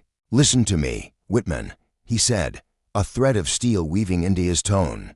"You're escalating something that doesn't need to be escalated. You're making a critical error, and I guarantee it'll cost you. Stand down." Whitman sneered, lowering the radio, but keeping his gun raised. "Cost me? Don't try to intimidate me. You're the one trespassing, and I'm the law here." Malik's patience snapped like a taut wire. "You don't even know who you're talking to, do you?" His voice was firmer now, a quiet authority replacing his earlier restraint. "You think you're the law? Well, I am the law." Whitman let out a bitter, mocking laugh. "Oh, that's rich. You're the law, dressed like a thug. Skulking around private property?" "Skulking," Malik echoed, his temper flaring briefly before he wrestled it back under control. "I'm conducting an FBI investigation. That means federal jurisdiction. You, officer, are the one out of line." For a fleeting moment, Whitman faltered, his bravado cracking under the weight of Malik's words. "FBI," he muttered, his eyes darting over Malik's frame, searching for some sign of deceit. But instead of backing down, he doubled down, his voice rising. "Prove it. Let me see your badge." Malik sighed inwardly, the gravity of the moment sinking in. Any sudden move could end this in bloodshed. "Fine," he said evenly. "I'm reaching inside my jacket." Nice and slow, with deliberate care, he parted the fabric, revealing the gleaming FBI badge pinned inside. The sunlight caught its edges, casting a faint shimmer across the lot. Whitman squinted, his gaze flickering between the badge and Malik's unflinching stare. But his defiance held firm. "That doesn't prove anything," he said, his voice shaky yet stubborn. "You could have stolen that." Malik raised an eyebrow, his patience fraying at the edges. "Stolen it? You're grasping at straws now, officer. Let me ask you something. If I weren't black, would we even be having this conversation?" The question landed like a thunderclap. Whitman flinched, his face twisting with a mix of rage and unease. For a moment, he said nothing, the weight of Malik's accusation hanging heavy between them as the distant wail of sirens grew, louder, slicing through the silence. Backup was closing in, and time was running out. The sound of approaching cruisers swelled, a sharp, insistent howl that cut through the tension like a blade. Whitman's hand remained locked around his gun, the barrel still trained on Malik's chest. his expression a storm of conflicting emotions, disbelief warring with a desperate need to assert control. Malik stood still, hands now at his sides, the badge still visible, glinting defiantly in the fading light. "Officer Whitman," he said, his voice calm but commanding, "this is your chance to de-escalate. Lower your weapon, call off the backup, and we'll handle this the right way." Whitman's lips curled into a sneer, though his voice wavered. "The right way? You're not in charge here. I don't take orders from you." Moments later, 2 more cruisers skidded into the lot, gravel spraying as their lights flashed in chaotic bursts. 3 officers leapt out, hands already on their holsters, their faces taut with urgency. Among them was Officer Daniels, a younger man with a lean build and wide, cautious eyes that darted between Whitman and Malik. He stepped forward, his voice tentative but steady. "What's going on, Whitman? Who's this?" Whitman gestured toward Malik with his gun, his tone sharp and accusatory. "This is a trespasser. Claims he's FBI, but I'm not buying it." Daniels frowned, his gaze flickering to Malik. "FBI?" He sounded skeptical, but there was a flicker of doubt in his eyes, a hesitance that set him apart from Whitman's blind aggression. "Sir, do you have identification?" "I do," Malik replied, his voice steady as ever. "I've already shown it to Officer Whitman. He chose not to believe me." Daniels glanced at Whitman, then back at Malik, his brow furrowing as he took in the Zenith gun. "The badge, the palpable tension. Can I see it?" Malik nodded, moving slowly to lift his jacket once more, the badge catching the light again. Daniels stepped closer, peering at it with a mix of curiosity and unease, while Whitman stood rigid, his gun still raised, his breathing shallow and ragged. The other 2 officers lingered back, their hands hovering near their weapons, uncertainty etched into their postures. In that moment, Malik felt the weight of it all: years of training, the countless operations, the quiet battles he'd fought not just against crime, but against the suspicion that shadowed him. Because of his skin, this wasn't just a standoff, it was a reckoning. Whitman's abuse of power, his refusal to see reason, would have consequence captured on camera. Undeniable, a lesson in justice that would ripple far beyond this dusty lot. And as the sirens faded into the background, Malik knew one thing for certain: the truth would prevail, and those who wielded authority without accountability would one day answer for it. The air was thick with tension as Malik stood there, his heart pounding steadily in his chest, though his face betrayed none of the storm brewing within. Slowly, deliberately, he extended his badge once more, his fingers gripping the cool metal with a quiet resolve. Every motion was calculated, a silent declaration that he would not be rattled.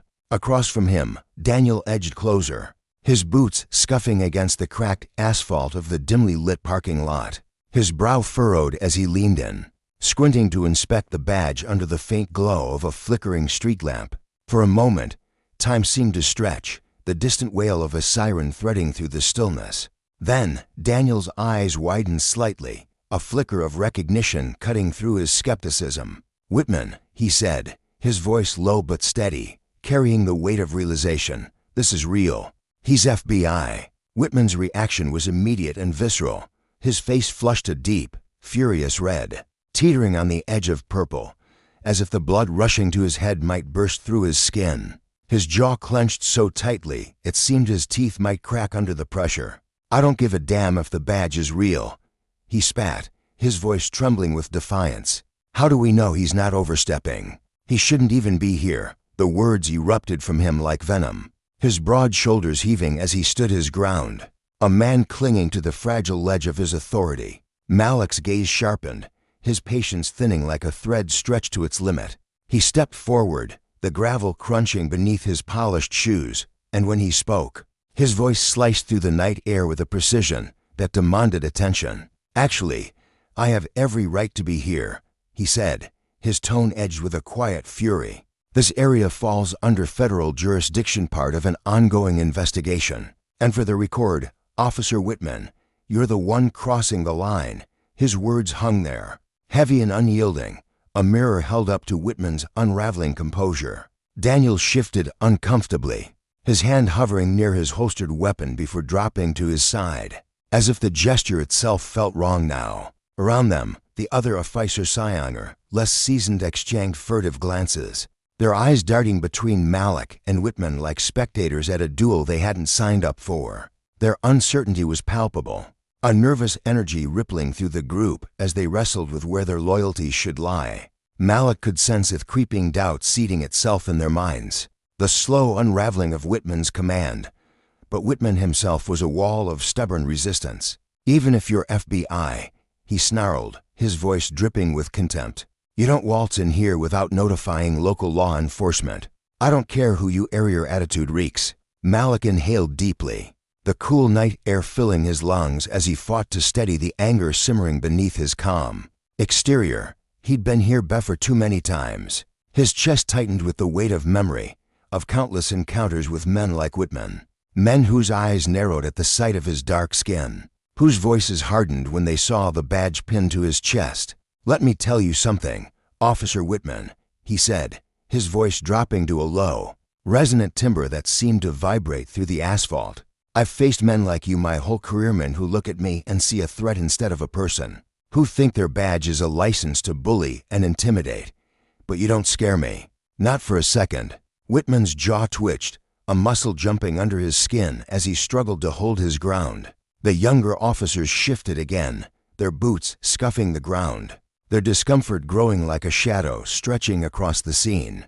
Malik took another step forward, his posture radiating authority, his presence filling the space like a storm cloud rolling in. "You've already broken protocol by drawing your weapon without cause," he continued, his words deliberate and cutting. "You refused to de-escalate even after I identified myself as a federal agent. And now, thanks to this," he tapped the small, unobtrusive camera clipped to his jacket lapel, its tiny lens glinting faintly in the light. "Everything you've said and done is on record.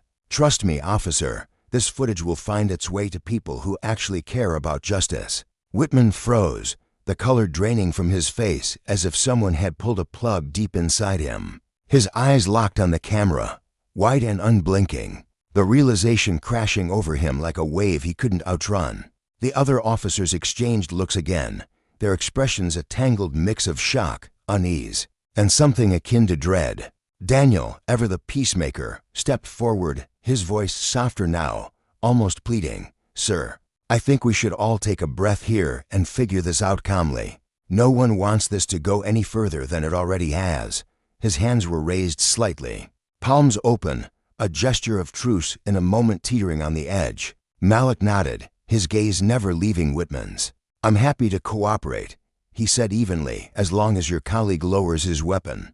Whitman's hand trembled, the gun still clutched in his grip, though it wavered now, unsteady under the weight of his crumbling defiance, pride warred with fear in his eyes, a battle playing out in the lines of his face as the reality of his position sank in. The tension stretched taut, a wire ready to snap, the distant siren fading into a haunting hum as the standoff dragged on. Every breath felt heavy, every second an eternity, the air thick with the unspoken consequences of what might come next. Then Malik moved Aganone's slow, purposeful step, his eyes boring into Whitman's with an intensity that could have melted steel. "Lower your weapon," he commanded, his voice firm and unyielding. "Right now. You're not just threatening a federal agent, you are burying yourself in a hole so deep you'll never see daylight again." Whitman sneered, but the fear flickering in his gaze betrayed him. "You think you're untouchable, don't you?"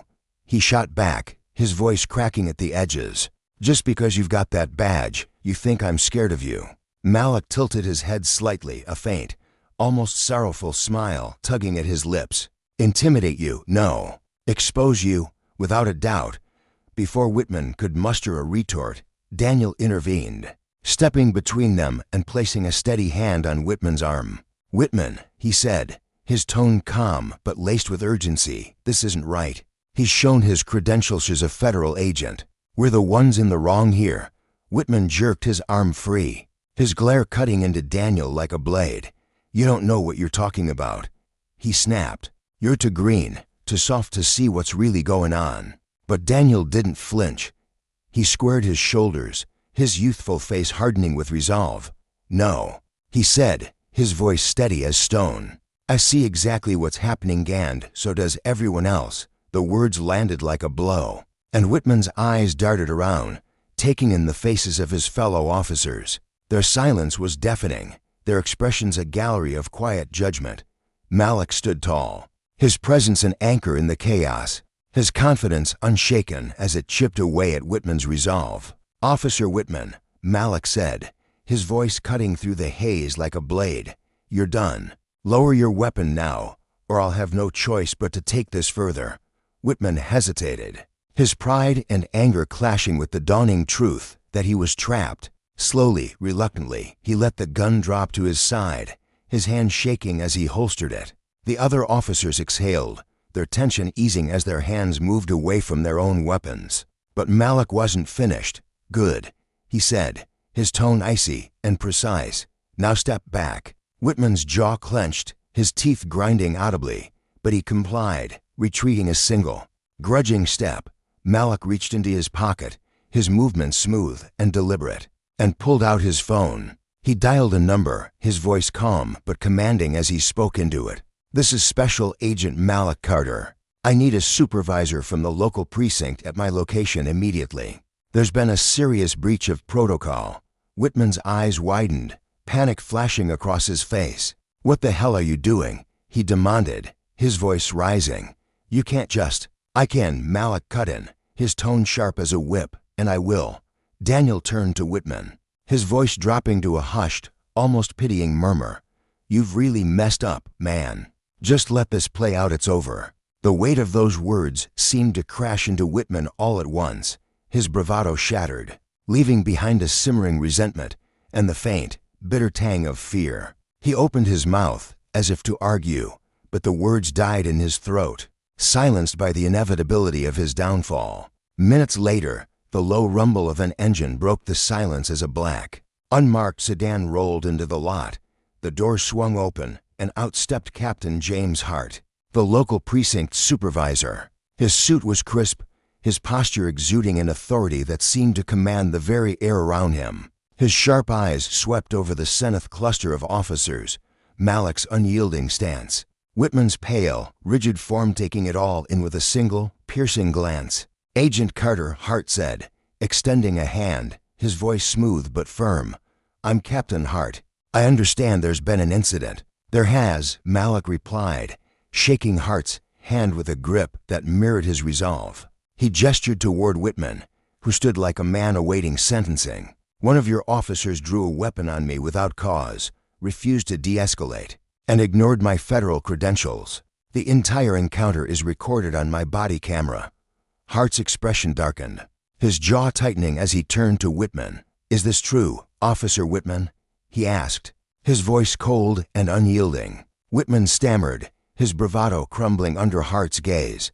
"To thought he was a threat," he said, his words tripping over themselves. "He was acting suspicious, and I couldn't take any chances. You know how these situations can go, Captain." Hart's eyes narrowed, his arms crossing over his chest. "What I know," he snapped, "is that you pulled a weapon on an FBI agent without justification. You escalated a situation that should have ended the moment he identified himself. This isn't how we operate, Whitman. You've embarrassed this department and opened us up to legal consequences." Whitman's face flushed again, a deep, humiliated red. "With all due respect, sir," he said, his voice brittle, "I was trying to protect this town." Hart cut him off, his tone sharp enough to draw blood. "Protect this town from a decorated federal agent conducting a lawful investigation? Do you even hear how absurd that sounds?" Malik, who had been observing in silence, stepped forward now, his presence filling the space like a force of nature. "Captain Hart," he said, his voice steady but laced with the weight of experience, "I'm sure Officer Whitman would love to frame this as a misunderstanding, but we both know this wasn't about protocol or safety. This was about prejudice. He didn't see a federal agent saw a black man in a hoodie and decided that made me a threat." The other officers shifted again, their discomfort palpable, a quiet guilt etching itself into their faces. Whitman stiffened, his defensiveness flaring into anger. "That's not true," he barked. "I don't care what color you area was doing my job." But Malik's gaze didn't waver, his voice calm yet piercing. "Doing your job doesn't mean abusing your power. It doesn't mean drawing a weapon on someone who's already proven who they are. Justice doesn't bend to your biases, Officer Whitman, and neither will the consequences. Hart's sharp eyes flicked between them, his silence a judgment in itself. The lesson hung heavy in the air. Power, unchecked, could corrupt even the smallest authority. And justice, when wielded rightly, would always demand accountability. Whitman's fate was sealed not by malice, but by the unyielding truth of his own actions, captured forever on that tiny camera lens. The air crackled with tension as Malik's voice sliced through the heavy silence, each syllable sharp and deliberate, cutting deeper than any blade could. "Your job," he said, his eyes locked on Whitman, "is to serve and protect, not to profile and intimidate. If I weren't wearing this badge, we both know how this could have ended." His words hung there, heavy with unspoken truths, a quiet fury simmering beneath his calm exterior. He stood tall, his FBI credentials glinting faintly under the dim streetlights. But it was his presence unyielding, resolute, that demanded attention. Whitman, the officer in question, shifted uncomfortably, his face a storm of defiance and unease. He opened his mouth, lips parting as if to fire back, but before a single word could escape, Captain Hart's hand shot up, a barrier of authority silencing him in an instant. "That's enough," Whitman Hart snapped, his voice low but laced with a barely contained edge. "You've already caused more damage than you realize." The captain's broad shoulders stiffened as he turned away from the disgraced officer, his gaze softening just a fraction as it settled on Malik. "Agent Carter," he said, his tone shifting to something gentler, almost apologetic, "I want you to know this won't be brushed aside. We'll investigate this thoroughly, and I promise you, steps will be taken." His words were measured, but there was a flicker of sincerity in his tired eyes, a man wrestling with the weight of his own department's failures. Malik nodded, acknowledging the promise, but his expression remained steely, unyielding. He wasn't about to let Hart off that easily. "Steps," he replied, his voice steady but piercing. "It's not just about this one moment, Captain. It's about the culture of one that lets someone like Whitman think he can act this way and call it justice. This isn't a slip-up. It's a pattern etched deep into the system." His words landed like stones, each one rippling through the gathered officers, forcing them to confront an uncomfortable truth. Hart's jaw clenched, the lines on his weathered face deepening as he absorbed the rebuke. For a fleeting moment, he said nothing, the silence stretching taut between them. Then, with a slow nod, he conceded, "You're right. We've got to do better, starting with holding Whitman accountable. I'll oversee it myself, and I'm ordering a full review of our training and oversight. This can't happen again." As Hart spoke, the distant hum of an engine grew louder, cutting through the stillness of the night. An unmarked sedan rolled up, its tires crunching against the gravel-strewn pavement. The door swung open, and out stepped Special Agent Diane Hughes, Malik's superior at the FBI. She was a striking figuretto, her posture rigid with purpose, her late 40s frame exuding a no-nonsense aura that commanded respect. Her dark hair was pulled back tightly, accentuating the sharp lines of her face, and her piercing gaze swept over the scene like a hawk assessing its prey. She strode forward, her boots clicking against the ground with deliberate precision, and stopped beside Malik. "Agent Carter," she said, her voice calm but carrying an unmistakable weight. "Are you all right?" "I'm fine," Malik replied, though his tone hinted at the storm of emotions churning beneath the surface. "But we've got a mess here that needs sorting out now." Diane's eyes flicked to Whitman, and her expression hardened instantly, as if she could see straight through him, to the arrogance and fear warring within. She didn't need a briefing to understand the power dynamics at play. She'd seen this story too many times before. "This goes beyond your department," she said, her voice sharpening until it could have cut glass. "I'll ensure it's reported at the federal level. This isn't just about discipline, it's about making damn sure no agent, no citizen, has to endure this kind of treatment again." Whitman flinched under her stare, his bravado crumbling like dry earth. His shoulders slumped, and for the first time, a flicker of genuine fear danced across his face, replacing the smug confidence he'd worn moments ago. Hart didn't hesitate. "Officer Whitman," he barked, his voice a whip crack in the tense air. "Hand over your badge and weapon. You're suspended, effective immediately, pending a full investigation. Whitman's mouth fell open, his eyes widening in disbelief as the words sank in. Suspended, he stammered, his voice trembling with a mix of shock and outrage. You're siding with them over me. I was protecting the community. Hart's gaze turned icy, unyielding. No, he said, his tone as cold as the night air. You were endangering it. Malik watched as Whitman's hands shook, his pride warring with the reality crashing down around him. The officer's fingers fumbled as he unclipped his badge, the metal glinting faintly before he surrendered it, followed by the weighty clunk of his holstered gun. When he handed them over to Hart, he seemed to shrink, his once imposing frame reduced to something small, fragile, defeated. Malik felt a brief spark of satisfaction ignite in his chest, not personal, not vindictive, but a quiet triumph for the principle at stake. This wasn't about him alone. It was about a message, loud and clear. That power unchecked would face consequences. Diane's voice cut through the silence like a blade. You'll be hearing from the Bureau soon. Whitman, she said, her words precise and unrelenting. This isn't over, not by a long shot. Whitman's face twisted, anger and humiliation warring for dominance. But he held his tongue as Hart gestured for him to step aside. The other officers parted subtly, their eyes avoiding Whitman's, their loyalty to the badge outweighing any camaraderie they might have once shared with him. The air shifted, the oppressive tension that had cloaked the scene beginning to lift, though Malik knew the real work was only beginning. Hart turned back to him, his expression somber, almost pained. Agent Carter, I owe you an apology. This never should have happened, and I take full responsibility for Whitman's actions. He'll face the consequences, see to it.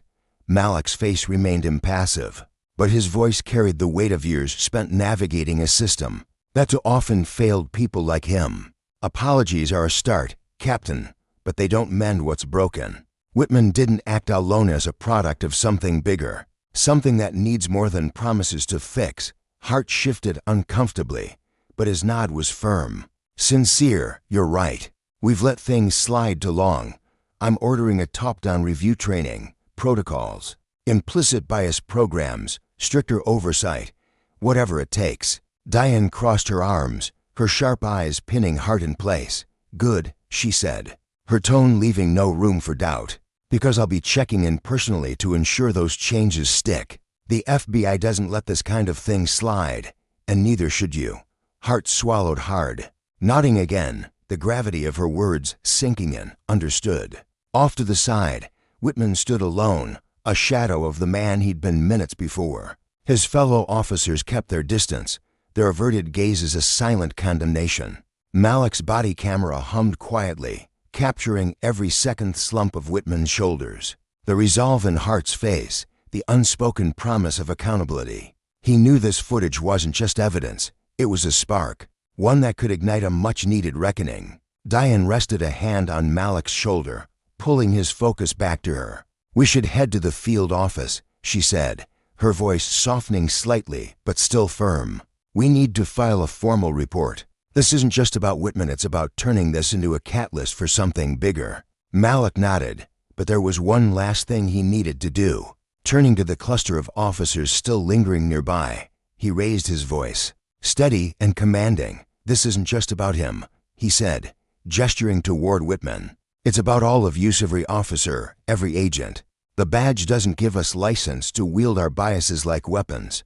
It demands we rise above them. If we can't, we don't deserve to wear it. The younger officers shifted, their faces a mix of discomfort and reflection. Officer Daniels, a weary man with a thoughtful gaze, seemed particularly struck, his brow furrowing as if reevaluating everything he'd just seen. But Whitman couldn't stay quiet. You think you're some kind of hero? He spat, his voice thick with bitterness, his pride clawing for one last stand. You think this changes anything? People like you will always play the victim. Malik's eyes narrowed, but he didn't flinch. Stepping closer, he met Whitman's glare with a calm that was almost unnerving. People like me, he said slowly, each word deliberate, have to work twice as hard just to prove we belong. People like me have to keep our cool while men like you pull guns for no reason. And people like me will keep pushing until men like you can't hide behind a badge anymore. Whitman's mouth opened, but no retort came. The truth in Malik's words was a wall he couldn't breach, and the silence that followed was deafening. Diane broke it with a curt, "Let's go, Malik. We've got work to do." As they walked to her car, Malik cast one last glance back. Whitman stood isolated, his future uncertain, his pride in tatters. The other officers avoided him, their allegiance shifting to the greater good or perhaps just to self-preservation. Sliding into the passenger seat, Malik exhaled, the weight of the night settling into his bones. That was too close, he admitted, his voice quieter now, vulnerable for the first time. Diane turned the key, the engine rumbling to life. It was, she agreed, but it was necessary. Whitman crossed a line, and now everyone knows it. This isn't just your win, it's a step toward accountability. Malik nodded, but his mind was already racing ahead. The footage on his camera would go to the Bureau's internal affairs, to advocacy groups, to the press. Transparency was the only way to keep this from being buried. By the next morning, the ripple had become a tidal wave. Diane had pushed the Bureau's legal team to release the video, paired with a scathing statement condemning Whitman's actions and vowing a full investigation. It spread like wildfire across social media, news channels, everywhere. The footage was raw, unfiltered. Whitman's aggression, Malik's restraint, Hart's reluctant resolve laid bare. Hashtags eraptegististifomol, reformthopolis, accountability intant within hours. The public's outrage was palpable, a chorus of voices demanding change. Malik watched it unfold from his cramped office at the field station, his phone buzzing incessantly with support from colleagues, friends, even strangers. Diane stepped in, a tablet in hand, and set it on his desk. The headline blared, "Racist Officer Pulls Gun on FBI Agent During Investigation Capture on Camera." She met his gaze. "You're the face of this now, overnight." Malik leaned back, thoughtful. "It's not about me," he said. "It's about making sure this doesn't happen again to anyone." Diane nodded. "True. But you've got a platform now. People are listening. Use it." The phone rang, cutting through the moment. "Agent Carter." He answered, steady as ever. "This is Rachel King, Department of Justice," came the voice on the other end, crisp and urgent. "We've seen the footage. The Attorney General wants to meet with you. She's forming a task force to tackle systemic issues in law enforcement, and she thinks you're the one to help lead it." Malik's breath caught, but his resolve hardened. This was the chance, and not just for justice, but for a reckoning, a lesson in the cost of power abused and the strength it took to set it right. Malik Carter stood in the quiet of his office, the hum of the city filtering through the window as he held the phone to his ear. His brow furrowed slightly, a flicker of skepticism crossing his sharp features as Rachel's voice crackled through the line. With urgency. "A task force, huh?" he said, his tone dry but curious, one eyebrow arching as he leaned against his desk. Rachel didn't miss a beat, her words spilling out with conviction. "Malik, this incident has blown the lid off something we've all known about for too long. The Attorney General sees it as a chancey, a real chanchetto push for change. Training, oversight, accountability, you name it. And with you on board, it could actually mean something." Her voice carried the weight of hope, but also a plea, as if she knew how much rested on his decision. Malik's gaze drifted to Diane, his partner and confidant, who stood across the room sorting through a stack of files. Her eyes met his, soft yet steady, and she offered a small note, a quiet signal of her faith in him. That was all it took. He exhaled, a decision settling into his bones. "All right," he said into the phone, his voice firm now, resolute. "I'm in." He hung up, the weight of those two words sinking in as he stared out at the city skyline, a sprawling tapestry of glass and steel that hid so many untold stories. In the days that followed, the storm surrounding Officer Whitman and the Brooksville Police Department grew into a full-blown tempest. Whitman, a man whose broad shoulders and stern jaw had once commanded respect, now found himself unraveling under the scrutiny of an internal review. The investigation was swift and merciless, peeling back layers of protocol violations and exposing a truth that stung. His actions hadn't just crossed a line, they'd shattered the very principles he'd sworn to uphold. Suspension wasn't enough. Termination came down like a guillotine. stripping him of his badge and leaving him a pariah in a uniform he could no longer wear. Civil rights groups, their voices rising like a chorus of thunder, demanded more criminal charges, a reckoning that went beyond paperwork and platitudes. Meanwhile, Captain Hart, a weathered man with graying hair and a perpetually furrowed brow, felt the heat closing in. Community leaders pounded on his door, their frustration spilling into the streets, while the mayoral weary figure with a penchant for grand promises stood before flashing cameras, vowing to collaborate with federal officials to rewrite the rules. Malik's footage, raw and unfiltered, had lit the match, and now the flames of change were spreading. Amid the chaos, Malik found himself thrust into a spotlight he hadn't sought. The Department of Justice summoned him to a press conference, and as he stepped onto the stage, the air buzzed with anticipation. The podium loomed before him, a wooden anchor in a sea of microphones and lenses, while Diane stood at his side, her presence a steadying force. High-ranking officials flanked them, their suits crisp and their expressions grim. But it was Malik's voice that cut through the noise. "This isn't about one officer or one department," he began, his tone even but laced with a fire that simmered beneath the surface. "This is about a system that's got to step up, that's got to hold itself to account not just when the world's watching, but because it's right. I got lucky that day. I had a badge, a camera, something to shield me. But what about the folks who don't? How many lives get buried because they don't have a voice?" The crowd fell silent, every eye locked on him, every breath held as his words sank in. He pressed on, his passion swelling like a tide. "Accountability isn't some fancy term to throw round, it's a duty. It's the oath we take to the people we're here for. And we've been breaking that promise for far too long." The room exploded into applause, a wave of sound that crashed over him as he stepped back, his chest tight with emotion.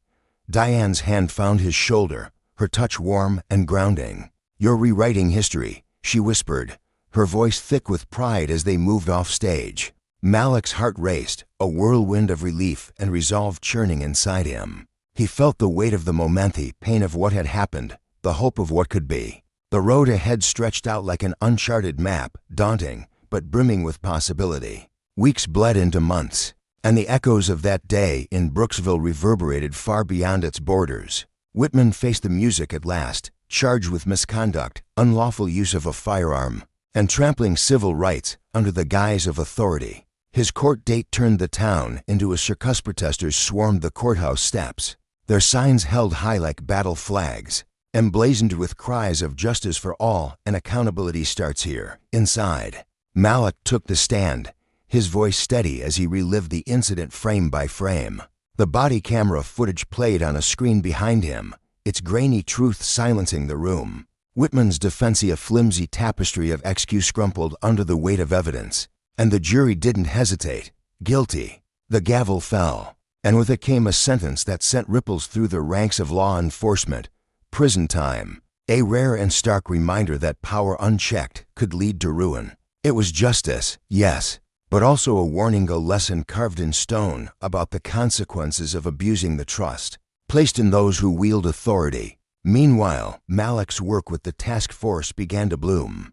The group hammered out bold reforms, mandatory training to root out hidden biases, ironclad rules for body cameras, independent boards to sift through complaints with clear-eyed impartiality, backed by a public fed up with half measures, and fueled by the undeniable proof of Brooksville's failures. The proposals gained traction across party lines. Captain Hart, his face lined with the strain of leadership, threw himself into the overhaul. Under pressure from local voice shopkeepers, teachers, Parench turned Brooksville into a testing ground for change. Officers grumbled through hours of retraining, their old habits challenged, while a zero-tolerance stance on discrimination became the new law of the land. Hart, once a skeptic, began to see the cracks in the system he'd defended, and though he'd never admit it, Malik's courage had shaken something loose in him. For Malik, the months were a blur of motion, meetings that stretched into the night, speeches that left his throat raw, interviews where every word felt like a tightrope walk. He'd become a reluctant symbol, a man whose face now carried the hopes of a movement, but he never let it cloud his vision. Each time the spotlight burned too bright, he thought of the voiceless mothers who'd lost sons, The kids who'd learned to fear the law instead of trust it. One evening, as the golden hues of dusk spilled into his modest apartment, he sat on his worn couch, the TV flickering with a news report. The anchor's polished voice spoke of progress, of reforms taking root, of a tide turning. But Malik's mind drifted, haunted by the faces of those who hadn't made it out, the other Sid names etched in memory. Lives reduced to fleeting headlines. Diane's voice broke through the haze, calling from the kitchen where she stirred a pot of soup. "You okay?" she asked, her tone gentle but probing. He nodded, a faint smile tugging at his lips. "Yeah, just this is a victory, you know. But it's not the end. There's so much left to fight for." She crossed the room and sat beside him, her presence a quiet comfort. "True," she said, resting a hand on his knee. "But what you did, it's a hell of a start. Sometimes one move changes the whole game." Malik leaned back, letting her words settle over him like a bomb. The incident had been a brutal wake-up call, a jagged scar on his soul, but it had also forged something unbreakably: a belief in the power of standing tall, of clinging to what was right even when the odds were stacked against you. His phone buzzed on the coffee table, and he picked it up, scrolling through the flood of messages that had become his daily bread. One stopped him cold, a note from Officer Daniels, the rookie who'd been there that day. Wide-eyed and uncertain, "Agent Carter," it read. "I just wanted to say thank you. What happened at it flipped a switch in me. I'm in this job to do it right, and I'm making damn sure the people around me do too. You didn't just change things for the publicity, you changed me. Thanks." Malik's chest swelled, a spark of pride igniting as he typed a reply. "Keep pushing forward. We're all part of this." He set the phone down and turned to the window, the city lights twinkling like stars against the dusk. Change was a slow, grinding beast, and the battle was far from won. But he wasn't alone. For every Whitmanovery bully cloaked in power, there were others, activists chanting in the streets, leaders rising from the ashes, officers like Daniels choosing integrity over silence. The journey stretched out before him, a marathon of grit and grace, and Malik was ready. His resolve, his refusal to bend, had turned a single moment of darkness into a beacon for justice. This wasn't the end, it was the spark of something greater. On a warm afternoon in Brooksville's bustling downtown, the air thick with the scent of coffee and exhaust, Naomi Carter stepped out of a corner cafe, a latte warming her hand. In her early 40s, she carried herself with the poise of someone who'd fought hard for every inch of ground she stood on. Her navy suit hugged her frame, its sharp lines a testament to her authority as a civil rights attorney, a woman who'd made a career of staring down injustice. She wasn't in court today, thought just a rare pause to breathe before her next meeting. As she neared the crosswalk, her sharp eyes caught a ripple of tension unfolding nearby. A burly police officer, his face twisted into a scowl, loomed over a street vendor, a young man with trembling hands and a nervous stammer. The officer's voice boomed, harsh and dripping with disdain. "I don't give a damn about your permit. You people always think you can skirt the rules. Hand it over now." Naomi's stomach tightened, a familiar ache stirring as she watched the vendor fumble through his pockets, his fear palpable. The officer's stance, his puffed chest and narrowed eyes, screamed power trip, a man more interested in flexing his muscle than serving the law. She couldn't walk away, she never could. Stepping closer, her heels clicking against the pavement, she spoke up, her voice calm but edged with steel. "Excuse me, officer. Is there a problem here?" The man wheeled around, his gaze landing on her like a storm cloud. His lip curled, his sneer a blade aimed at her very existence. "Mind your own business, lady," he snapped, his tone venomous, "unless you want to end up like him." The words hung heavy in the air, a challenge wrapped in contempt. Naomi didn't flinch, her dark eyes locking with his, unyielding. A small crowd began to gather, their whispers buzzing like static as they watched the scene unfold. "Actually," she said, her voice steady as granite, "when I see someone being treated unjustly, it becomes my business." The officer scoffed, his broad frame shifting as if to tower over her, his badge glinting like a taunt in the sunlight. "Lady, don't push me," he growled, his patience fraying. "I don't have time for people like you poking around where you don't belong." Naomi's eyebrow lifted, a flicker of defiance in her calm facade.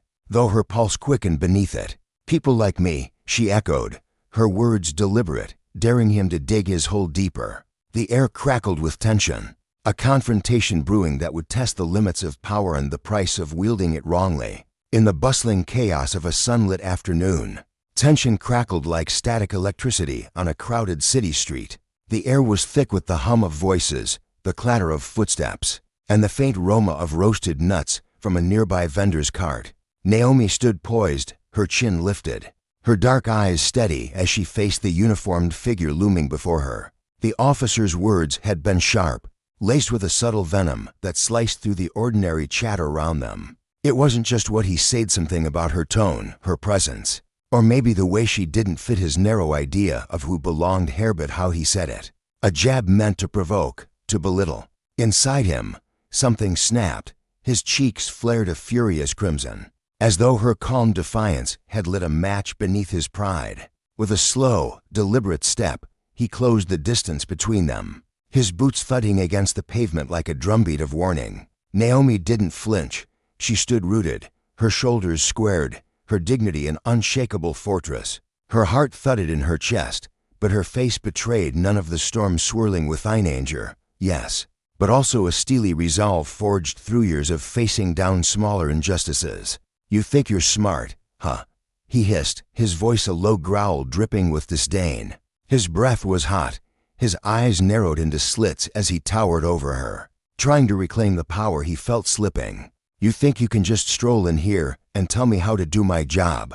The words were a challenge, spat out with the bitterness of a man unaccustomed to being questioned. Naomi's response came steady and measured, her voice cutting through his rage like a cool breeze. "I think respect is the foundation of any job," she said, her tone unwavering, "especially one that's supposed to serve the public. Harassment, though, that's not part of the deal." Her words landed like stones tossed into a blazing fire, sparking a fresh wave of fury in him. His jaw tightened until the muscles bulged, his fists curling at his sides as if he might lash out to silence her. The crowd around them, a mix of curious onlookers, vendors, and passers-by, shifted uneasily, sensing the rising heat of the confrontation. "I don't need a lecture from some wannabe activist," he snarled, his voice thick with contempt. Then, in a flash of unchecked arrogance, he leaned in closer, his face inches from hers. The air seemed to thicken, the world narrowing to just the two of them.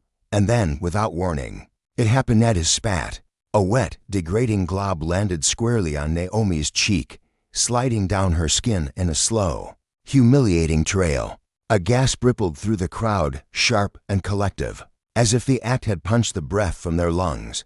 For a fleeting moment, Naomi froze. The warmth of the saliva burned against her skin, a vile mark of his disrespect, his utter contempt for her humanity. Inside, her stomach churned, a mix of shock and disgust warring with the fire igniting in her chest. But her face remained a mask of composure, her dignity refusing to crack. The officer straightened, a smirk twisting his lips as if he'd claimed some sick triumph. "What are you gonna do now?"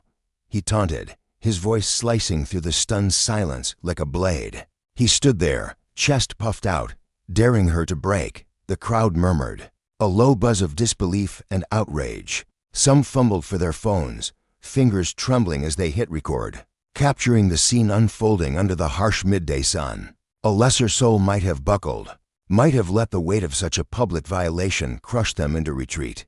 But Naomi was carved from sterner stuff. She reached into her pocket, pulling out a tissue with deliberate care, her movements slow and precise as she wiped the spit from her cheek. The gesture was almost ceremonial, a quiet reclaiming of her worth. She took a deep breath, her chest rising and falling as she steadied herself. Though her eyes blazed with a fury she kept tightly leashed. "What I'm going to do," she said, her voice soft yet resonant, carrying a power that seemed to still the air, "is make sure you regret this moment for the rest of your miserable life." The officer's smirk flickered, just for a heartbeat, as a shadow of doubt crept into his gaze. "Yeah, right," he muttered, but the bravado sounded hollow now, tinged with unease.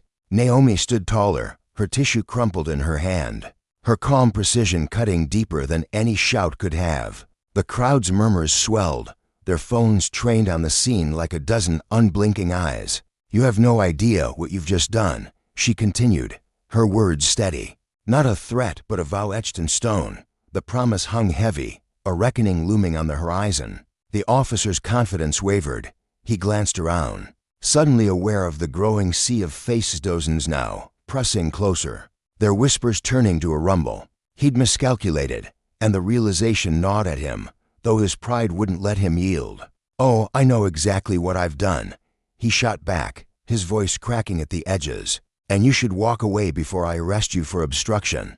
Naomi's lips curved into a dry, humorless laugh, the sound so composed it sent a shiver through the onlookers. She reached into her handbag, her movements deliberate, and the officer tensed, his hand twitching toward his belt as if expecting a fight. Instead, she withdrew a sleek leather wallet, flipping it open with a flourish to reveal a badge not his kind, but one that carried its own gravity. "Take a look at this," she said, holding it up so the sunlight glinted off the embossed lettering. His eyes widened, a flash of recognition shattering his crumbling facade. "This is my license to practice law in the state of New York, and my ID as a senior partner at one of the top civil rights firms in the country." The officer's face drained of color, his earlier swagger replaced by a flicker of panic. The crowd leaned in, their curiosity morphing into awe as Naomi pressed on, her voice gaining strength. "And just so we're crystal clear, spitting on someone isn't just revolting, it's assault. Assault with a biased motive. In fact, I'm sure you know what that means, officer." He stumbled over his words, desperation creeping in. "Don't know what you're talking about," he stammered. "You were interfering." Naomi cut him off, her tone sharp as a scalpel. "Interfering with what? With you bullying a street vendor for no reason? With you abusing your authority to intimidate and degrade?" She stepped closer, her calm radiating a quiet menace. "Let me remind you, officer, you're not above the law, and today, you've crossed someone who knows it better than you ever will." The crowd erupted, their murmurs swelling into shouts of approval. Phones stayed raised, capturing every word, every flinch. Some voices rose above the rest, hurling questions at the officer, their indignation now a tangible force. He shifted, sweat beading on his brow, his eyes darting for an exit from the trap he'd built.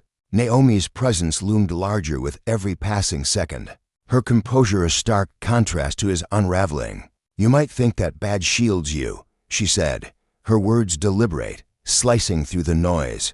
"But actions like yours chip away at the trust it's meant to carry. And trust me, this won't be ignored." His expression darkened, but words failed him for the first time. He seemed to grasp the depth of his misjudgment. The tension was electric, the air buzzing with the crowd's growing boldness. "You can't treat people like that," a woman shouted from the sidelines, her voice trembling with fury. "She's right, that's assault," a man added, his tone sharp. The officer's hand drifted to his radio, a reflexive move to summon help. But Naomi's next words froze him. "Calling for backup, officer?" she asked, a faint smirk tugging at her lips. "Go ahead. The more witnesses, the better. But before you do, think about how this looks on camera." She gestured subtly to the forest of phones aimed at him. "Every person here has the power to hold you accountable now." His face flushed a deeper red, anger and humiliation warring within him. He opened his mouth, but nothing came out. His gaze flicked to the street vendor, a young man standing frozen a few feet away, clutching his permit like a shield. The vendor's hands shook, his wide eyes reflecting a mix of fear, gratitude, and disbelief as he watched Naomi dismantle the officer's authority. She turned to him, her voice softening but still firm. "Do you have your permit?" she asked. "Yes, ma'am," he replied, his voice quavering as he held it up. Naomi took it, her fingers brushing the worn paper as she examined it with care, then faced the officer again. "This man is within his rights," she said, her tone brooking no dissent. "Your harassment was baseless and illegal, and now, your assault on me has turned this into something far bigger." The officer snapped, his voice rising in a last-ditch grasp at control. "You don't know what you're talking about. You're just twisting this into something it's not." Naomi arched an eyebrow, her calm only amplifying his desperation. "Something it's not? Let's recap. You humiliated this man in public, abused your power, and assaulted me in front of dozens of witnesses. It's already something, officer. The only question is how much worse it'll get for you."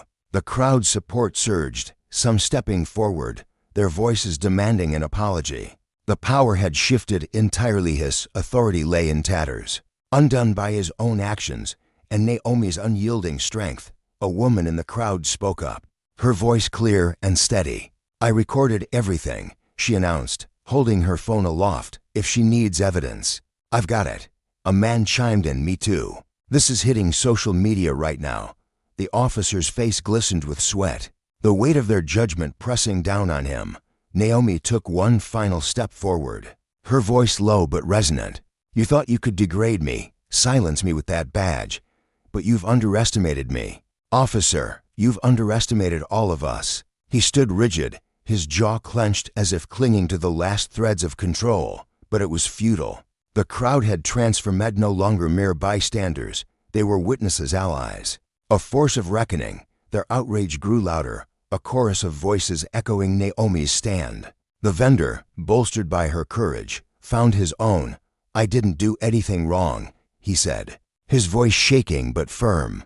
"I'm out here every day, following the rules, trying to earn a living." Naomi turned to him, offering a nod that carried warmth and steel. "And you have every right to be here," she assured him, then shifted her gaze back to the officer. "Your actions today violated his rights, my rights, and the principles you swore to uphold. You've dishonored that badge." Before the officer could respond, a new voice cut through the din. "What's going on here?" A second officer emerged from the crowd, his brow furrowed as he took in the scene of Naomi's unwavering stance. The flustered officer, the sea of phones, and the vendor clutching his permit. The air hung heavy with the weight of what had transpired. A lesson unfolding in real time. Justice wasn't just a word, but a force. And the consequences of power abused were as real as the pavement beneath their feet. The air crackled with tension as the younger officer's radio buzzed faintly in his grip, his knuckles whitening around the device. Barely out of training, he stood wide-eyed and unsteady, his youthful face betraying every ounce of his inexperience. The scene before him was a chaotic swirl of raised voices and shifting bodies, a restless crowd spilling across the cracked pavement at the corner of 5th and Main.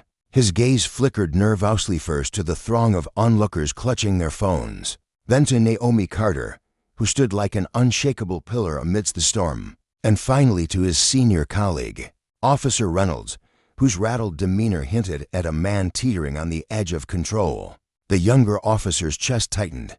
He'd walked into something far bigger than he'd expected, and the weight of it pressed down on him like a physical force. Naomi turned her head slowly, her dark eyes locking onto the newcomer with a piercing intensity that made him feel exposed.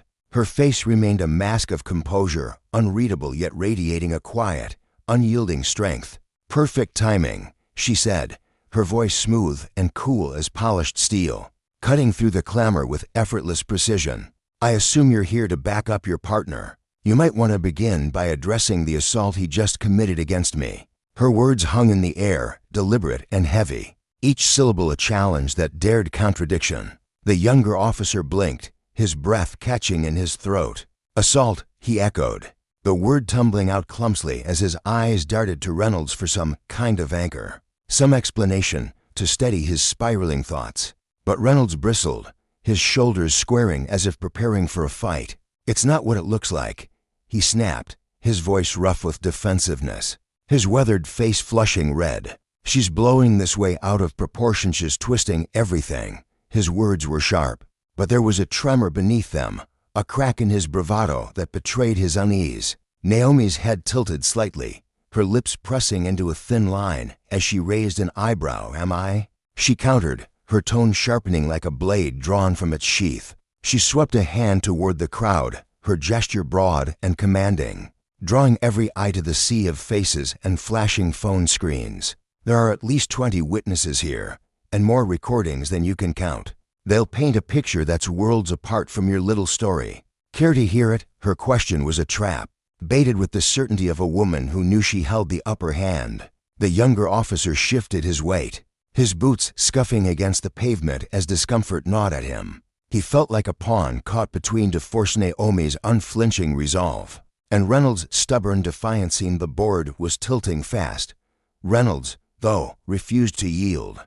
"This is ridiculous," he muttered, his voice low and bitter, his hands clenching into fists at his sides. "You people always turn everything into some grand show." The words slipped out, venomous and unguarded, and the crowd's murmurs flared into sharp gasps, a wave of disgust rippling through the onlookers. Naomi's eyes narrowed, a flicker of fire igniting behind her calm exterior. "You people?" she repeated, her voice dropping to a deceptively soft register, each word wrapped in steel. The phrase lingered, poisonous and thick, poisoning the air between them. She took a step closer, her presence towering despite her average height, her gaze boring into Reynolds with unrelenting force. "Let me be crystal clear," she said, her tone low but resonant, vibrating with controlled fury. "The only one putting on a spectacle here is you. Your behavior has been nothing short of disgraceful, abusive, arrogant.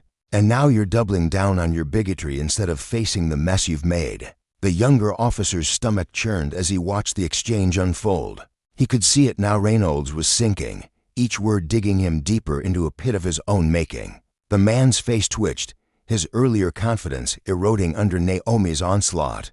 But he still clung to defiance like a drowning man to driftwood. The rookie swallowed hard, his mind racing. He'd heard stories of officers crossing lines, but seeing it play out in real time, with a crowd bearing witness, was something else entirely. "Ma'am," he ventured cautiously, his voice trembling slightly as he addressed Naomi. "If you could just explain." "I've explained plenty," she cut in, her patience fraying like a taut thread finally snapping. "What matters now is accountability. This officer has broken the law and shattered the trust of everyone here, and I'm going to make damn sure he answers for it." With a fluid motion, she reached into her jacket pocket and pulled out her phone, her fingers moving with purpose as she began to dial. The crowd hushed, their collective breath held as if sensing the tide turning. Phones stayed raised, cameras rolling, capturing every second of the unfolding drama. "Who are you calling?" Reynolds demanded, his voice cracking with a mix of anger and panic. His eyes darted wildly, searching for an escape that wasn't there. Naomi didn't even glance up, her focus locked on her task as she replied, her tone icy and unyielding. "Your precinct, and then my legal team."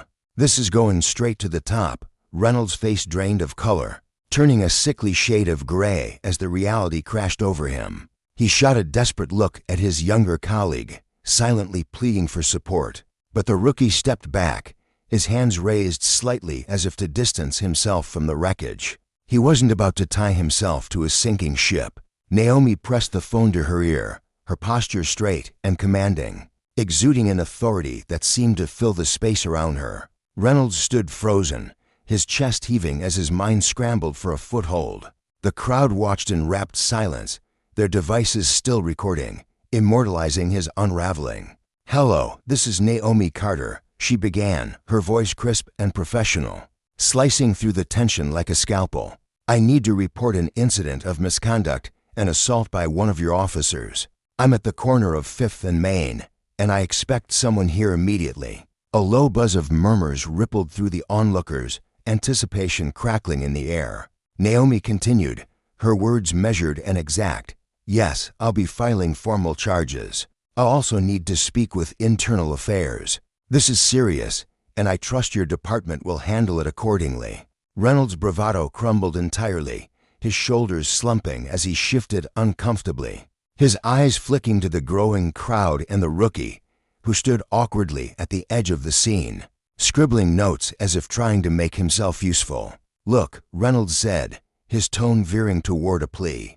"Maybe we got off on the wrong foot here." Naomi lowered her phone just enough to fix him with a stare of pure incredulity. "The wrong foot," she repeated, her voice dripping with disbelief. "Is that what you call spitting in my face? Harassing a man just trying to earn a living? Your actions weren't a misstep, they were calculated, cruel, and completely indefensible." He opened his mouth to argue, but she silenced him with a raised hand, her gaze unyielding. Returning to her call, she said, "Thank you. I'll be waiting for your officers." She ended the call with a decisive tap and slid the phone back into her pocket, turning her full attention to Reynolds. You thought you could humiliate me, scare me, and just walk away, she said. Her words slow and deliberate, each one landing like a hammer on anvil. But this isn't about you or me. It's about justice. It's about making sure people like you can't wield power like a weapon. Without facing the consequences, Reynolds flinched, his arrogance dissolving under the weight of her stare, his hands trembling faintly at his sides. I didn't mean, he started, but she cut him off again. Don't, she said firmly. Save your excuses for internal affairs. You're going to need them. The younger officer, sensing the shift, finally found his voice. Ma'am, he said, stepping forward with cautious respect. I get that you're upset and you have every right to be. If you'd like, I can take your statement while we wait for the supervisors. Naomi studied him for a moment, her eyes assessing his sincerity. He seemed genuine, if overwhelmed. His youthful face etched with unease, but lacking the malice of his partner. That's a start, she said coolly, then gestured to the street vendor, a weary man with calloused hands and tired eyes, who'd been silently watching from his cart. And you'll take his statement too. I want every detail of this on record. The rookie nodded eagerly, fumbling with his notepad as he approached the vendor, who began recounting his side of the story in a low, steady voice. Meanwhile, Reynolds stood off to the side, his face pale and his hands clenching and unclenching as if trying to grasp at something solid. He looked like a man wishing he could vanish, but the crowd wasn't about to let him fade away. Apologize, someone shouted, their voice sharp and indignant. Yeah, you owe her and that guy an apology, another chimed in, the chorus of demands swelling. Reynolds' lips tightened, but he remained silent, his jaw working as if chewing on words he couldn't bring himself to say. Naomi glanced at him, her expression one of quiet contempt. An apology won't erase what you've done, she said, her voice carrying over the crowd. But it'd be a step toward owning you if you've got the spine for it. The challenge hung there, heavy and electric, but Reynolds only shifted his weight, his silence deafening. The wail of sirens pierced the air, growing louder until a marked police car rolled up to the curb. Two officers emerged, a stern-faced sergeant with salt-and-pepper hair and a younger woman, whose calm demeanor stood in stark contrast to the charged atmosphere. Their eyes swept the zenith restless crowd, the vendor wiping sweat from his brow, Naomi standing tall and resolute. The sergeant strode forward, his presence commanding as his gaze settled on Reynolds. What's going on here, Officer Reynolds? He asked, his voice clipped and expectant. Reynolds stammered, his earlier fire reduced to ash. Just a misunderstanding. Sir, nothing worth escalating. Naomi stepped in before he could finish, her voice slicing through his excuse like a guillotine. A misunderstanding. This officer spat in my face after harassing that vendor for no reason. That's not a mix-up, that's assault and an abuse of authority. Sergeant Lewis turned to her, his expression shifting to one of grave concern. Ma'am, I'm Sergeant Lewis. We take claims like this very seriously. Please, tell me what happened. Naomi drew a steadying breath, her tone calm but forceful as she recounted the incident. Reynolds' unprovoked aggression, his escalation, the spit landing on her cheek in front of dozens of witnesses. Lewis' face darkened with every word, his eyes flicking to Reynolds, who seemed to shrink under the scrutiny, then to the crowd, many nodding in affirmation. Is this true? Lewis asked Reynolds, his voice low and unyielding. Before the officer could muster a reply, a man in the crowd stepped forward, holding up his phone. It's true, I've got it all on video. Several others followed, their devices raised like torches in the dusk, a collective testament to the truth. Naomi gestured to them. You won't lack for witnesses, she said evenly, and I've already called your precinct. Internal affairs will be waiting for my call. Lewis glanced at the younger officer, Daniels, who'd been scribbling the vendor's account. Officer Daniels, what's your read? Daniels hesitated, his eyes bouncing between Naomi and Reynolds, then said, I got here late, but everything I've heard lines up with Miss Carter's story. There's video too. Reynolds lurched forward, desperation cracking his voice. Come on, Sarge, this is getting blown out of proportion. She's just trying to ruin me. Lewis silenced him with a raised hand. Enough, Reynolds. Turning to Naomi, he said, Miss Carter, I understand you're an attorney. I assume you'll pursue this. Absolutely, she replied, her voice resolute. "This isn't just about me, it's about holding power accountable when it oversteps." Lewis nodded gravely. "Understood. Officer Reynolds, hand over your badge and weapon. You're on administrative leave, effective now. Pending investigation." The crowd erupted in cheers, a wave of vindication washing over them as Reynolds' hands shook, fumbling with his badge. The lesson of justice and the cost of unchecked power echoing in the air long after the sirens faded. The air buzzed with the low hum of agreement from the onlookers, a wave of murmurs rippling through the crowd like wind over water. Officer Reynolds stood frozen, his face drained of color, as though the life had been sucked out of him in an instant. His eyes widened in disbelief, his mouth parting slightly as he stammered, "Administrative leave? Are you serious? This can't be happening." His voice cracked with a mix of defiance and desperation, but it was met with a sharp rebuke from Sergeant Lewis, whose tone cut through the tension like a blade. "You should thank your lucky stars that's all it is for now," the sergeant snapped. His broad shoulders squared and his jaw set in a hard line. "Do us all a favor, keep your mouth shut before you dig yourself an even deeper hole." The words landed heavily, a warning wrapped in authority, and Reynolds' glare shifted toward Naomi, his eyes burning with resentment. Naomi, however, stood unshaken, her gaze locked with his, steady and unyielding, a quiet storm brewing beneath her calm exterior. There was no trace of triumph on her face. No flicker of glee at seeing him brought only a resolute determination etched into the lines of her expression. She felt the weight of the moment pressing against her chest, a mixture of exhaustion and conviction. She hadn't wanted this confrontation, but she'd known it was inevitable the second Reynolds had crossed that line. The crowd around them watched with bated breath, their eyes darting between the two figures like spectators at a high-stakes duel. Sergeant Lewis's command still echoed in the air, a tether holding the chaos at bay. As Reynolds' trembling hands fumbled with his badge, his fingers shook violently as he unpinned it from his uniform, the metal glinting briefly in the sunlight before he shoved it toward the sergeant. His holstered weapon followed, surrendered with a reluctant thud, and his face twisted into a grimace warring with humiliation in every contorted feature. "This is absurd," he muttered under his breath, his voice barely audible, a pitiful attempt to salvage some shred of dignity. But the truth was plain to everyone watching. There was no escaping this reckoning. The crowd, emboldened by Naomi's unwavering stance, began to find their voices. What started as a murmur swelled into a chorus of outrage and validation. "It's about damn time someone put him in his place," a man shouted from the back, his tone thick with years of pent-up frustration. "People like him don't deserve to wear that badge." "Never did," a woman added, her arms crossed tightly over her chest as she nodded toward Reynolds. The voices overlapped, each one a thread in a tapestry of accountability, weaving together a demand for justice that Naomi had ignited with her refusal to back down. She stood there, silent for a moment, her eyes tracing Reynolds' retreating figure as he shrank under the weight of their collective judgment. Her silence wasn't weakness, it was power, the kind that didn't need words to make itself felt. Inside, she wrestled with the gravity of what she'd set in motion. This wasn't just about her, or even Reynolds, it was about the vendor, the community, and the fragile hope that something better could emerge from this mess. Sergeant Lewis stepped forward, his weathered face softening slightly as he addressed the crowd. "Thank you all for your patience," he said, his voice carrying the authority of a man who'd seen too many days like this.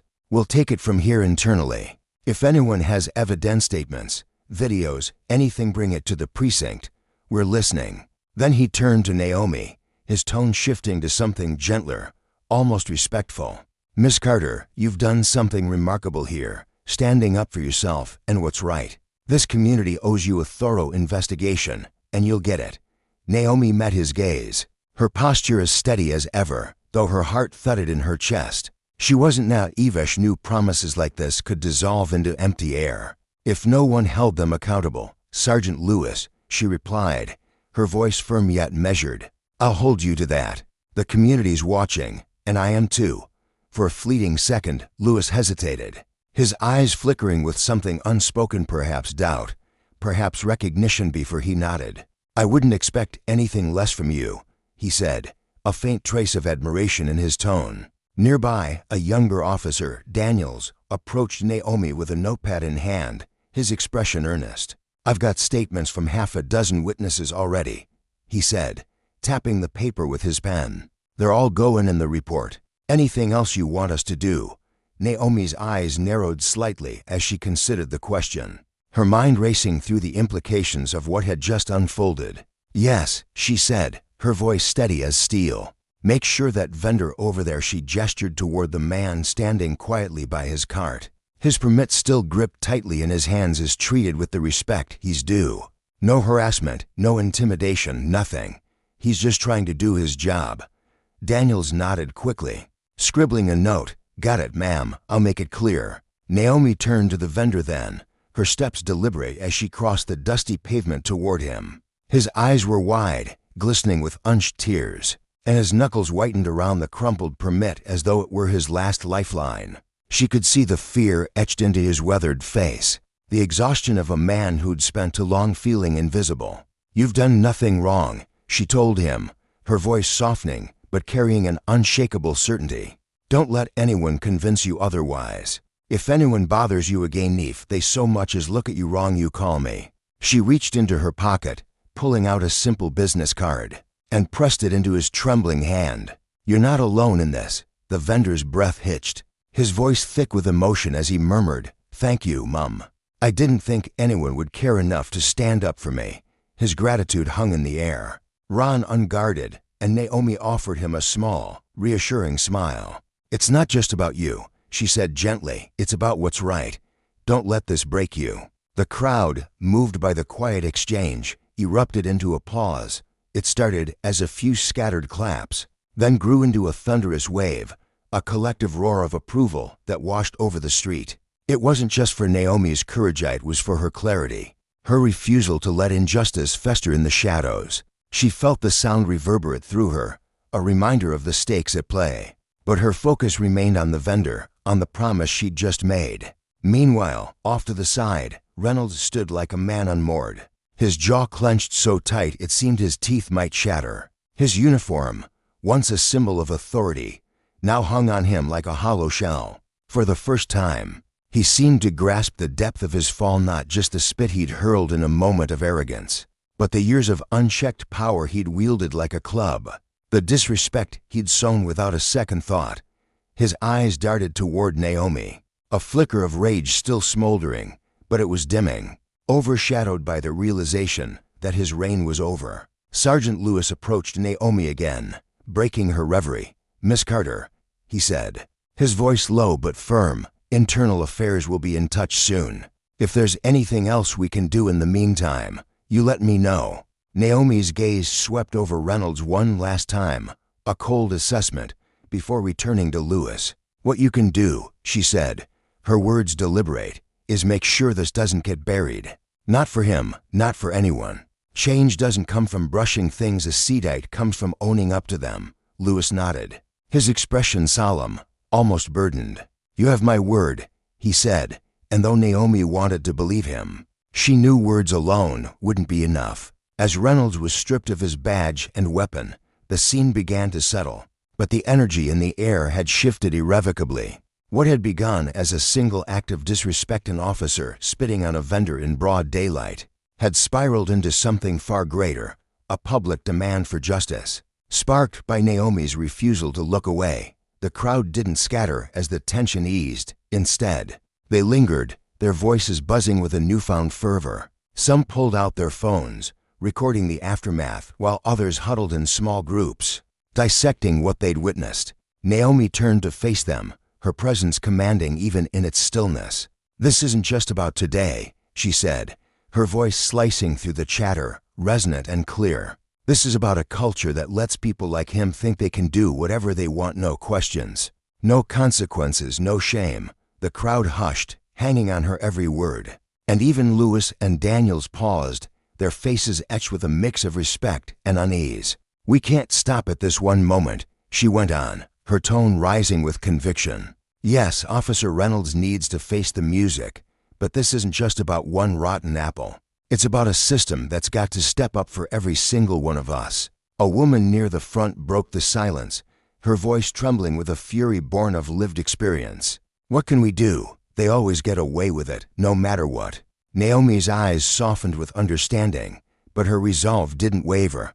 "I hear you," she said, nodding. "That's why it's on you to keep pushing. Record what you see, file complaints. Vote for people who'll fight for real police reform and community oversight. Don't let them scare you into shutting up."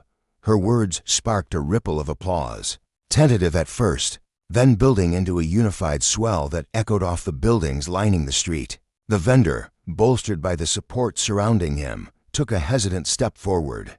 "We need more people like you," he said, his voice steadying despite the tears still shining in his eyes. "People who won't give up." Naomi gave him a small, grateful smile, her heart lifting at his courage. "We all have a part to play," she replied. "Today, I stood up to someone abusing their power. Tomorrow, it might be you. Together, we can build something fair for everyone." Sergeant Lewis stepped in, his tone respectful but cautious. "Miss Carter, you've made your case loud and clear, and I respect that. But change like this, it takes time. Today, I'll make sure this incident gets handled. Beyond that, it's going to need the community and a lot of patience." Naomi's eyes sharpened, cutting through his measured words. "Sergeant, patience is what people ask for when they're not ready to act," she said, her voice like a blade honed by truth. "Justice delayed is justice denied. I'll be watching not just this case, but how your department deals with accountability from here on out." Lewis faltered for a moment, then gave a small, reluctant nod. "Fair enough," he said. "I respect your fire, and I'll do my part." As the crowd began to thin, their murmurs of approval and gratitude trailing behind them, a few stragglers approached Naomi to shake her hand or offer quiet thanks. She accepted their words with a humble nod, but she was quick to redirect the focus. "This isn't about me," she told a young woman clutching a phone still recording. "It's about what we can do together." Reynolds, now a shadow of his former self, cast one last venomous glance at Naomi before being ushered away by a third officer, who'd arrived to escort him off the scene. His exit went unnoticed by most, but Naomi caught it out of the corner of her eye. She felt no thrill of victory, no rush of vindication, a steely determination to see this through. The street slowly returned to its usual rhythm, the vendor back at his stand, his shoulders squared with a newfound dignity. The air still thrummed with the echo of what had happened, a fragile seed of change taking root. In the days that followed, the video of the incident exploded across social media, shared thousands of times with hashtags like Justice for All and Hold Them Accountable. News outlets latched onto the story, and Naomi found herself thrust into the spotlight of a swelling movement. Interview requests poured in, but she chose only a handful, keeping her message razor sharp. "What happened to me is just a piece of a bigger puzzle," she told a national anchor, her voice steady despite the cameras. "Accountability shouldn't be a fluke, it should be the standard." For Reynolds, the fallout was swift and merciless. The video, paired with a flood of witness statements, left no room for excuses. Internal Affairs launched a full investigation, and within a week, he was fired from the force. Assault and misconduct charges followed, a stark warning that power misused would come at a cost. But Naomi didn't stop at Reynolds' downfall. She seized the momentum, partnering with community leaders, activists, and local officials to push for sweeping reforms. She spearheaded a campaign for a civilian oversight board, one with real teeth to review misconduct and enforce discipline. At a packed town hall, she stood before a sea of faces skeptical. Some inspired and spoke with a clarity that filled the room. "We're not here to burn it all down," she said, her voice ringing out. "We're here to build it back better, a system that protects and serves every one of us. That starts with owning up to what's broken." The lesson was clear. Justice wasn't a gift bestowed from above, it was a demand, hard-won through courage and consequence. And as the crowd rose to their feet, their applause shaking the walls, Naomi knew this was only the beginning. The air buzzed with restless energy as her voice cut through the crowd, sharp and unwavering, urging every and the ordinary citizens and those in power to face the mirror of accountability. Her words didn't just linger. They exploded into a roaring tide of applause that seemed to shake the ground beneath their feet. From that single spark, a wildfire of determination spread. Petitions began to weave their way through the community, each signature tons of thousands and etched with the ink of frustration, hope, and a hunger for something better. The momentum wasn't a fleeting gust, it swelled into a storm, unstoppable and alive. In the heart of the town, community forums transformed from quiet gatherings into vibrant arenas of raw emotion and unfiltered truth. People who'd once sat silently in the shadows now stepped forward, their voices trembling at first, then growing steady as they shared stories of injustice that had festered too long. Mothers spoke of sons lost to unchecked authority, shopkeepers recounted quiet humiliations, and teenagers whispered dreams of a world that listened. Naomi was there, not perched on a pedestal like some untouchable hero, but woven into the crowd a steady presence, her eyes alight with quiet fire. She didn't dictate or command, she nudged, encouraged, and lifted others up, helping them unearth the strength they'd buried under years of doubt. To her, this wasn't about being the loudest voice, it was about making sure every voice could be heard. Among those who found their courage was the vendor, a weary man with calloused hands and a past shadowed by fear. That day, months ago, when harassment had pinned him down like a trapped animal, had been the ember that ignited this movement. Now, he stood taller, his once hunched shoulders squared, his voice no longer a whisper but a resonant call for dignity. He'd been an immigrant scraping by, dodging the sneers and threats of those who saw him as less than. But Naomi's unshakable belief in him had cracked open something inside. "She showed me I'm not invisible," he declared one evening, his words captured by a local news camera's unblinking lens. The reporter, a young woman with a notepad clutched tight, leaned in, captivated by the tremble of pride in his voice. "One person can shift the world, he see that now. And I'm not sitting back anymore. I'm standing up for the others who feel like I did." The months that followed were a grueling marathon of small triumphs and bruising setbacks. Behind closed doors, city officials squirmed, their polished desks littered with the community's demands. At the forums, voices clashed, some sharp with anger, others weary but resolute.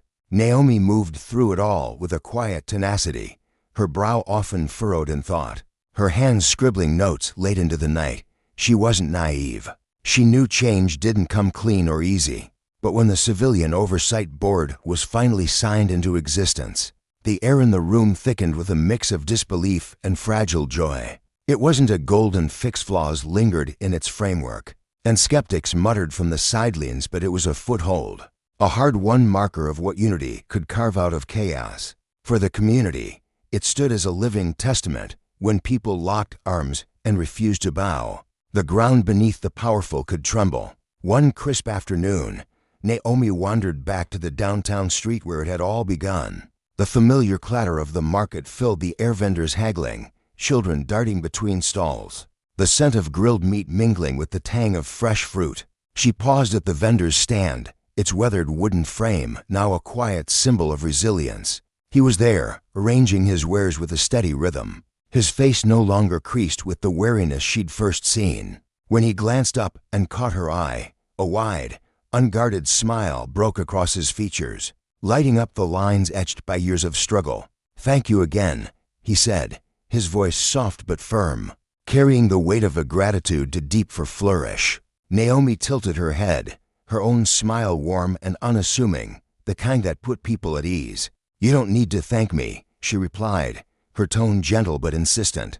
"You just keep standing tall, that's more than enough." As she turned to walk away, the bustle of the street fading into a hum behind her, Naomi's steps slowed. Her gaze drifted upward to the pale sky, and her mind churned with the weight of the past months. The road to justice stretched out like an endless horizon, rutted, steep, and shadowed with exhaustion. She felt it in her bones, the late nights strategizing, the voices of despair she'd cradled, the moments of doubt that gnawed at her in the dark. But then there were moments like this vendor's smile, the murmur of a crowd finding its strength, the fragile promise of a board that held leaders to account. They were flickers of light, small but piercing, reminding her why she'd chosen this path. It wasn't about claiming every victory or toppling every Goliath. It was about planting seeds, stirring ripples in a still pond, trusting that one day those ripples would swell into waves vast enough to reshape the shore. The vendor watched her go, his hands pausing over a stack of apples. He didn't know the full scope of her thoughts, but he felt the echo of her resolve in his own chest. Beside him, a young girl, his niece, who'd taken to helping at the stand, tugged at his sleeve, her wide eyes following Naomi's retreating figure. "Is she a hero?" the girl asked, her voice a mix of awe and curiosity. He chuckled, ruffling her hair. "She'd say no," he murmured, "but she's the reason I'm not afraid anymore." Across the street, an older woman, a regular at the forums, nodded to herself as she watched the exchange, her gnarled hands clutching a worn shawl. She'd seen power abused too many times by men in suits, by systems that crushed without remorse. Naomi's fight had reminded her that justice wasn't a gift from above. It was a fire stoked by those brave enough to demand it. The lesson hung heavy in the air, unspoken, but felt by all who'd been touched by this slow, stubborn uprising. When power went unchecked, it festered, rotting the roots of a community until trust crumbled to dust. But when people held fast, leaders and neighbors alike, the scales could tip, if only inch by inch. Naomi knew this, carried it like a quiet mantra as she disappeared into the crowd, her silhouette blending with the ordinary faces she'd empowered. The consequences of arrogance and abuse had sparked this reckoning, but it was the pursuit of fairness, messy and imperfect, that would carry them forward. And in that truth lay the depth of their victory, not a flawless triumph, but a shared awakening, fragile yet fierce, rippling outward with a promise too stubborn to fade.